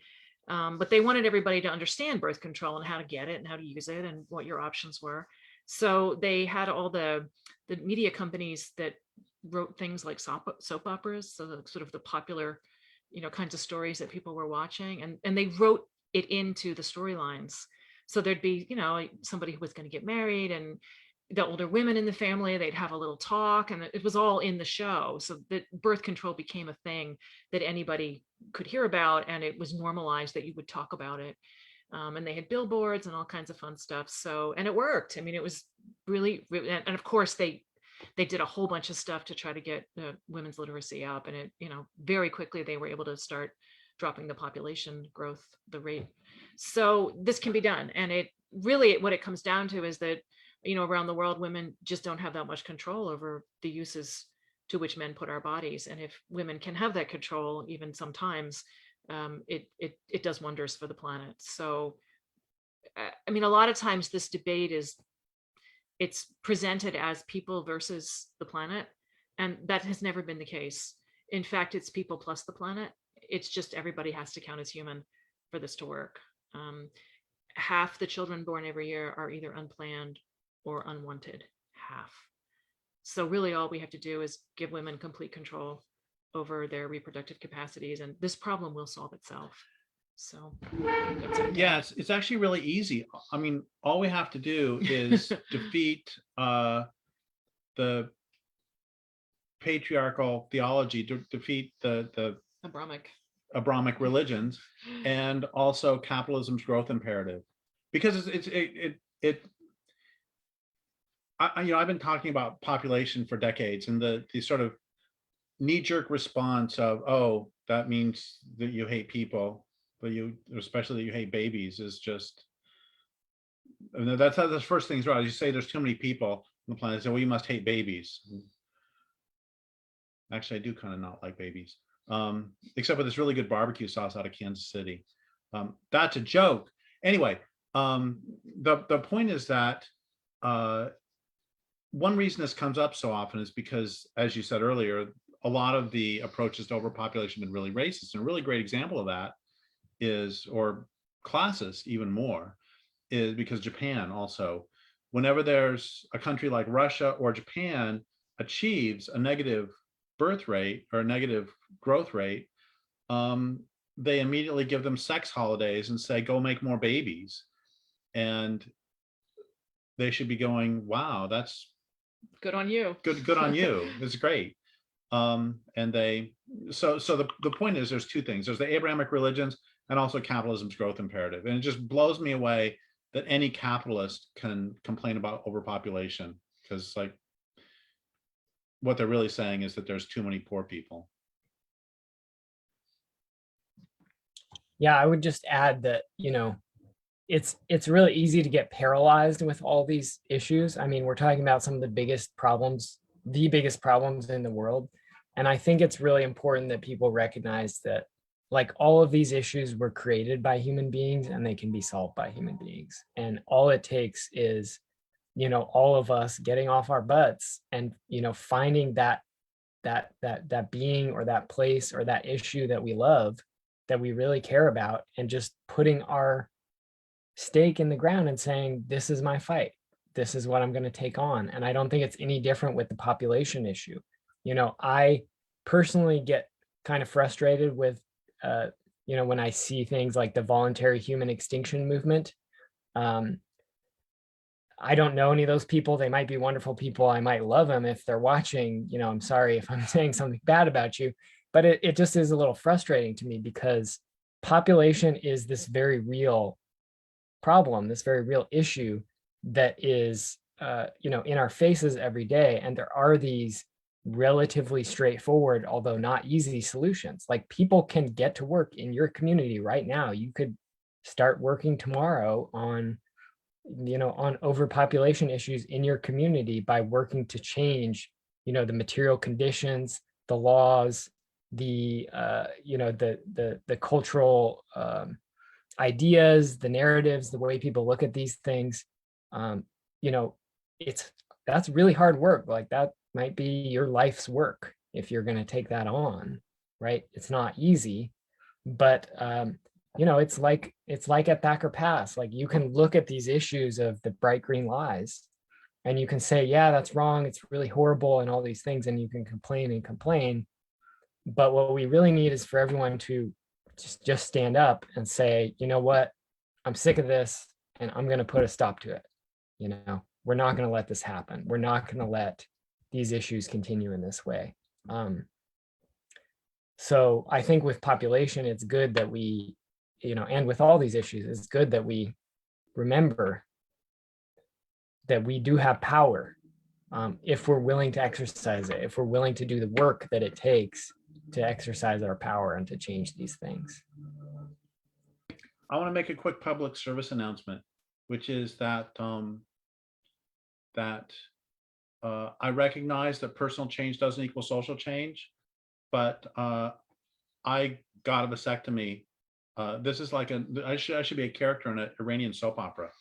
I got a vasectomy. It was one of the smartest decisions I ever made. I wish I would have done it many, many, many years earlier.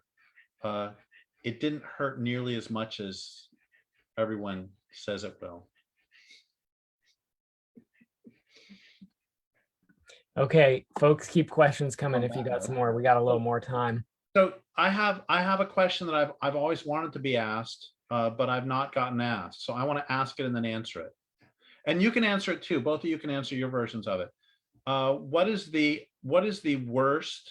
What is the most ridiculous suggestion that anyone has ever made to you for how we can continue this society? That's basically it. And the worst one I ever saw, I'm going to give two. The worst one I ever saw was someone who suggested that we make it so all roads run downhill. And then therefore you don't actually have to fuel the cars. You just put them on the road and they roll down the hill. I'm not sure why this won't work. So that was a good one. And then another one was that we can solve global warming by taking water from the ocean, where there's a lot of it, and pumping it into the deserts where they don't have any water. And then you'll have a lot of plants grow. And then, I mean, I guess you could have kelp grow in the ocean, the desert then, because it needs seawater, salt water. Anyway, so those are two of the perhaps least feasible suggestions that I have ever gotten. Well, the one that comes to mind for me is when I was in college, there was a guy who was all about the free energy. There's free energy out there, and if we can just develop the technology to tap into it, it's all been suppressed. Nikola Tesla had it all figured out. There's just unlimited free energy, and if we can just tap into it, then everything will be fine. Of course, my response to that is, one, I don't know what you're talking about, and two, what is this free energy going to be used for? You know, are we powering the shopping malls and the video games and the urban sprawl and the casinos and the golf courses with this unlimited free energy? It seemed to me like an idea that, you know, once again, it's about protecting this culture, protecting this way of life, and doesn't actually have anything to do with protecting the planet. So, well, this is a real one that we talked about in the book, in the Break Green Lies book. There's this idea that the energy that can be generated because water evaporates could be captured. And what the plan is, I mean, we'd have to cover every single pond, lake, and river in the United States with these little contraptions that as the water is evaporating, you know, just the course of the day, the heat comes down and the water evaporates a bit, and then it turns these like little tiny, you know, machines essentially, and then the water condenses and goes back down until that turns the little turbine again. There would be nothing left in the water. I mean, there's no form of life could survive this that lives in the water, because they need the sunlight and a certain temperature that is provided year round by sun. Or I mean, they all evolved in place to need what is provided. And so this just seems insane to me. And this is a serious suggestion that we should in fact cover every waterway. Oh, the other good one was, do you remember that highway that was going to be made out of solar panels? They did. They did, and it crumbled. Who could have thought running cars over a highway was going to crumble it? Like, what do they? Highway made of solar What do they cells. think happens when all that weight goes rolling over? That's why it's made out of asphalt. Like, and they actually built the stupid thing, and of course it crumbled, which anybody could have said was going to happen. Anyway, you can look at pictures of it. Oh, it crumbled. That was a shock. So, yeah. I want to say one more thing too about the free energy, which is they're actually, I've seen scientists push this too. This just makes me crazy. They will talk about how much solar energy lands on every square foot of ground, and they will say if we could only capture all of that, then we would be able to have, you know, 10 million times as much energy as we have now.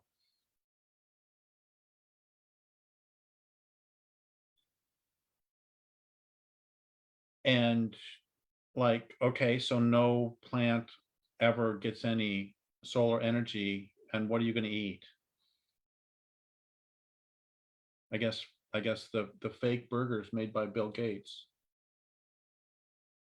Anyway, yeah, and that's I guess that's one reason why I wanted to bring up this question, is we can laugh about all the roads going downhill, but a lot of the geothermal ideas are just as stupid. Except they're proposed by people, some of them having Nobel Prizes. Right.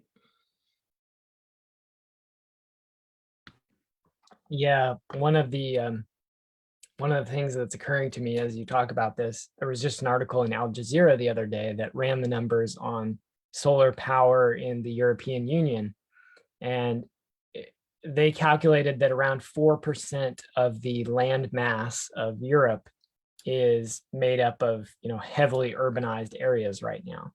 So producing some large percentage, I think it was either 60 or 80% of their energy needs via solar power would require covering another 2.8% of the entire continent with solar panels. And I want people to recognize too that there's a continuum between this and agriculture. There's a term, HANPP. It stands for Human Appropriated Net Primary Productivity.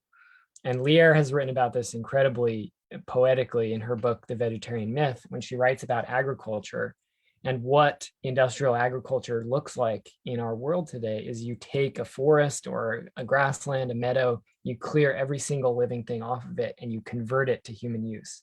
So you're no longer sharing what was made there.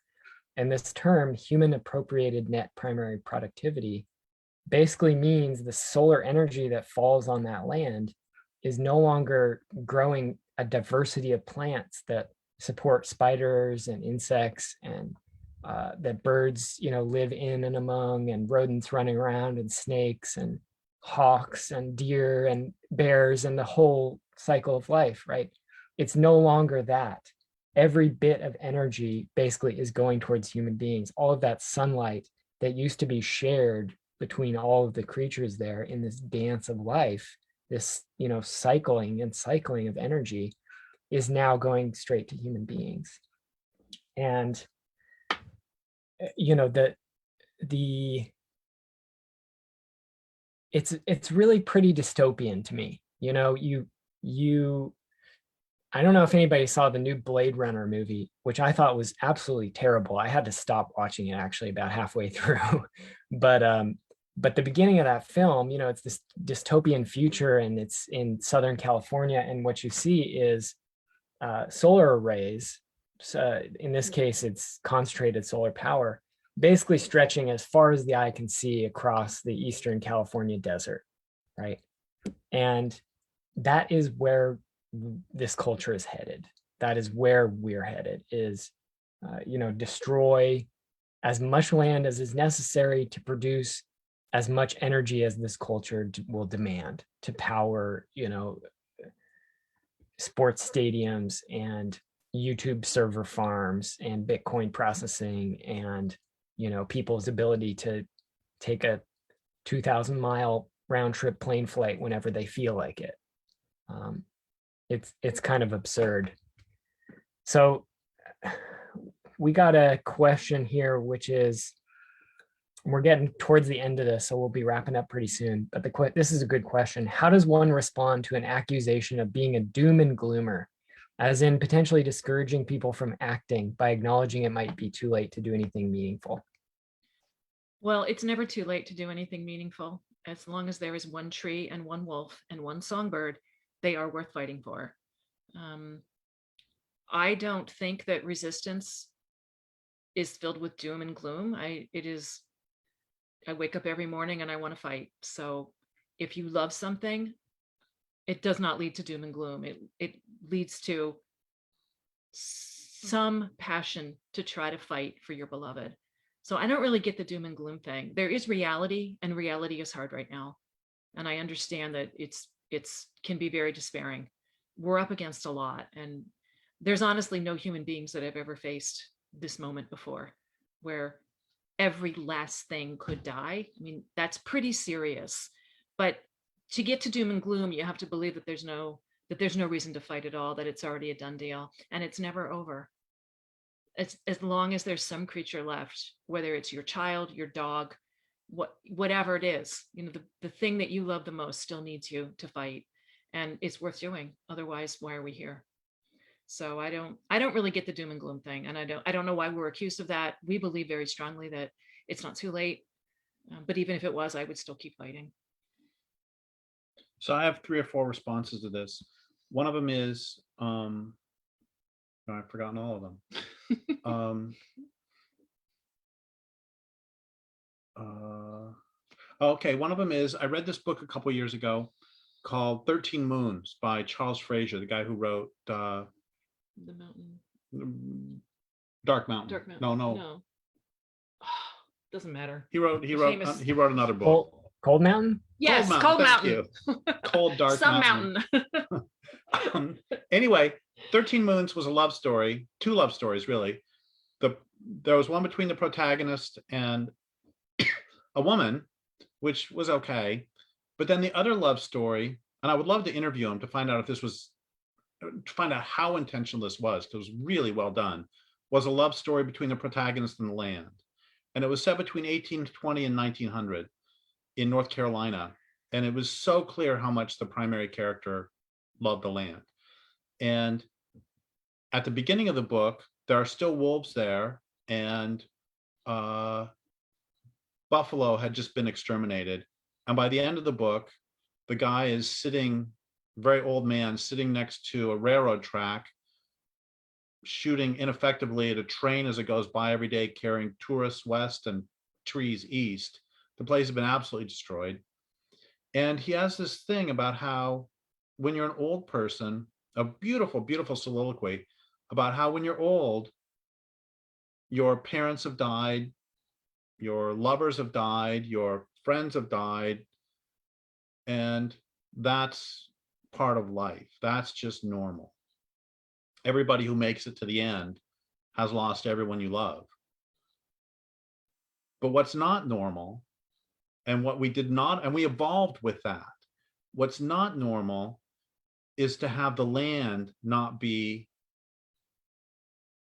stable and not be your rock, your home, your sanctuary for your entire life. That your forest, you evolved in a forest or in a grassland or wherever it is that your people were, and you could trust that individual trees would die, but the forest would remain for generation after generation.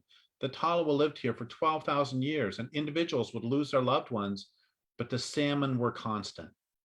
You might have a bad year for salmon, but they're going to come back next year.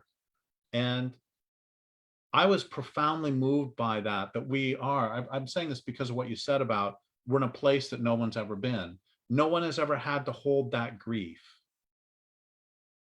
until I just learned the other day that Sitting Bull thought things were absolutely hopeless. He kept fighting because that's what you do. But in his time, he said, the buffalo are gone and my people are gone, and I'm still going to keep fighting. And I would give literally my teeth, my hands to live in a world that was as intact as it was in 1880. And so we didn't evolve to handle this level of grief. But that said, most of us spend more energy avoiding this grief than we do just feeling it. And there's a wonderful conversation I had many, many years ago with Jeanette Armstrong. I'd been an activist for a couple, 3 years at that point, and I was just breaking into sobs all the time over the death of the salmon. All my activist friends were saying, take some time off, Derrick. The promise to be there when you come back. But I knew that if you're not going to cry over the death of the salmon, what are you going to cry over and fight for? And one day I called up my friend, Jeanette Armstrong. She's an Okanagan Indian writer and activist. She was one of my mentors. And I said to her, this work's is killing me. It's breaking my heart. She said, yeah, it'll do that. And then I said, the dominant culture hates everything, doesn't it? She said, yeah, it does, even itself. I said, unless it's stopped, it's going to kill everything on the planet, isn't it? She said, yeah, it is, unless it's stopped. And then I said, we're not going to make it some great new glorious tomorrow, are we? And she said the best thing she could possibly say, which is, I've been waiting for you to say that. And the reason that was the best thing she could possibly say is because it normalized my despair. It let me know that despair is an appropriate response to a desperate situation. And it let me know that I could feel all those things and it wouldn't kill me. I can't tell you how many times I've been asked to write. I've been asked by editors, write us an essay about the apocalypse and make sure to end on a happy note. And yeah, things are tough and I don't know how they're going to go, but I do know that if we don't do anything, we're going to get where we're going. And so yeah, I can feel all those things and it won't kill me.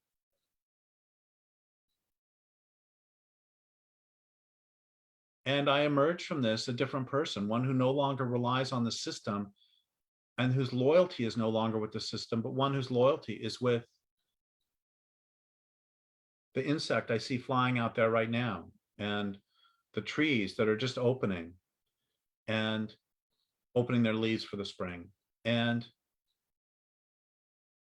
another thing that I think about all the time is, I can't remember his name, but there was a German general in World War II who was part of the resistance to Hitler. And I'll think of his name as soon as we get off. Excuse me. And he'd been plotting against Hitler for years. And then when the Allies invaded on D-Day, most of the resistance had a huge question, which is, do we keep fighting? Because the war's over. So what's the point? Why should we risk our lives when it's just, when Hitler's going to lose, which is what we wanted? And his response was two things. One is that every day there are, I don't remember how many it was, 11,000 civilians or 20,000 civilians or whatever it was being killed. So every day sooner we can end the war is that many more civilians who will not die. And and that applies to the larger circumstance too, that every day 200 species go extinct. Every day sooner that we can bring down civilization is 200 species that won't go extinct. And so far as the humans who come after us, that's that much more of the planets that's left that can support them. The longer we go, the worse it's going to be. And then the other thing that he said is we need to act no matter the results, because we need to let them know. We need to let all the world and all history know that there were some Germans who had good heart. And that's one of the reasons I keep doing what I do, is because I want for the salmon and the lampreys and the right whales and the redwoods and the banana slugs to know that there were some humans who were on the right side. And also, I do my work for them and also for the humans who come after, because I want for some of them to know that there were some of us who were on the right side and who did not take the easy way out, but who fought and won.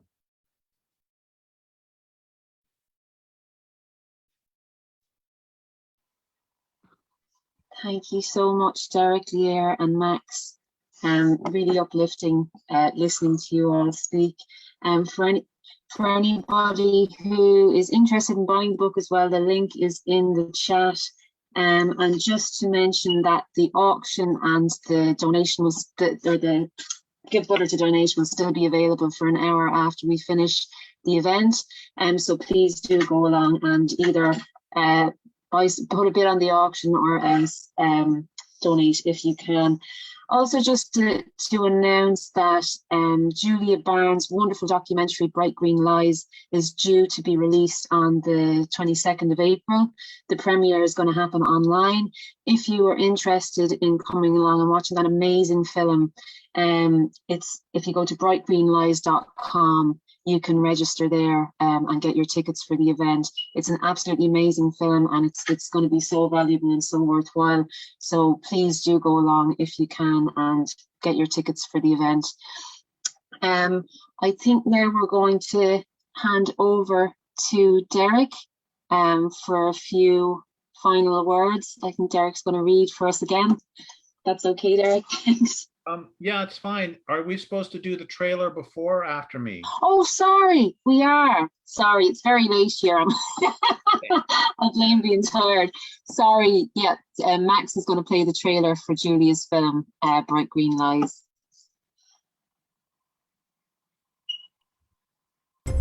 We're in the midst of 6 major extinction of life on this planet. Paper or plastic is really not the question at this point. It's life versus a bare rock. High voltage, keep out authorized personnel. What's going on back here? This movement that was so honorable and so impassioned has turned into something completely different. It's all become, how do we continue to fuel this destruction? There is a push for a 100% renewable world. What they don't talk about are the unseen harms caused by these technologies. You may not directly be seeing any smoke come out of any smokestacks, but that doesn't mean it's not happening. Companies are involved in these activities to make money. They're not trying to displace or change other things. What they're actually talking about is sustaining high energy ways of life at the expense of the natural world. I'm not comfortable with an industry that deceives me about something as important as climate change. They claim it is good for the environment when actually it is harmful for the environment. This shit ain't green.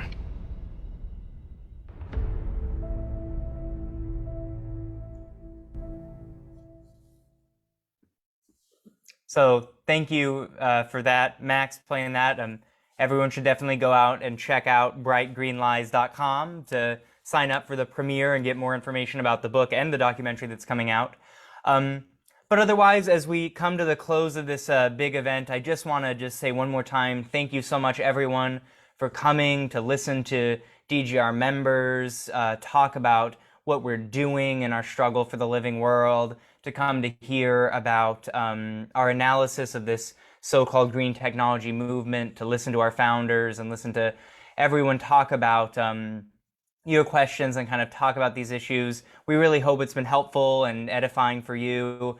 And we want to just finish by saying one more time that, you know, if the things you've been hearing these last 3 hours have been resonating with you, if it feels like something that matters a lot to you, if you feel sometimes like maybe the environmentalists you run into aren't thinking the same way you are, and this feels like a breath of fresh air, then we would really just ask you one more time to please go to the Give Butter page or the auction page, both of which are in the description of the event on Facebook, and just see what you can do to help support Deep Green Resistance, all the things we do, all the information we put out, all of the real work we're doing out there. The limiting factor is not our passion or our excitement or our love for the world. The limiting factor is the resources we have to be able to put that love into practice. And with your help, we can get supplies to people all across the globe for the actions they're doing. We can support activists who are often working, 40-hour, 50-hour a week jobs just to survive, and then doing their activism on the weekends or in the evenings. We can help find activists who are promising and who have a lot to give, and give them the support they need to do this kind of revolutionary work full time. Every successful revolutionary movement has had a core of people who are able to devote themselves to the struggle like that.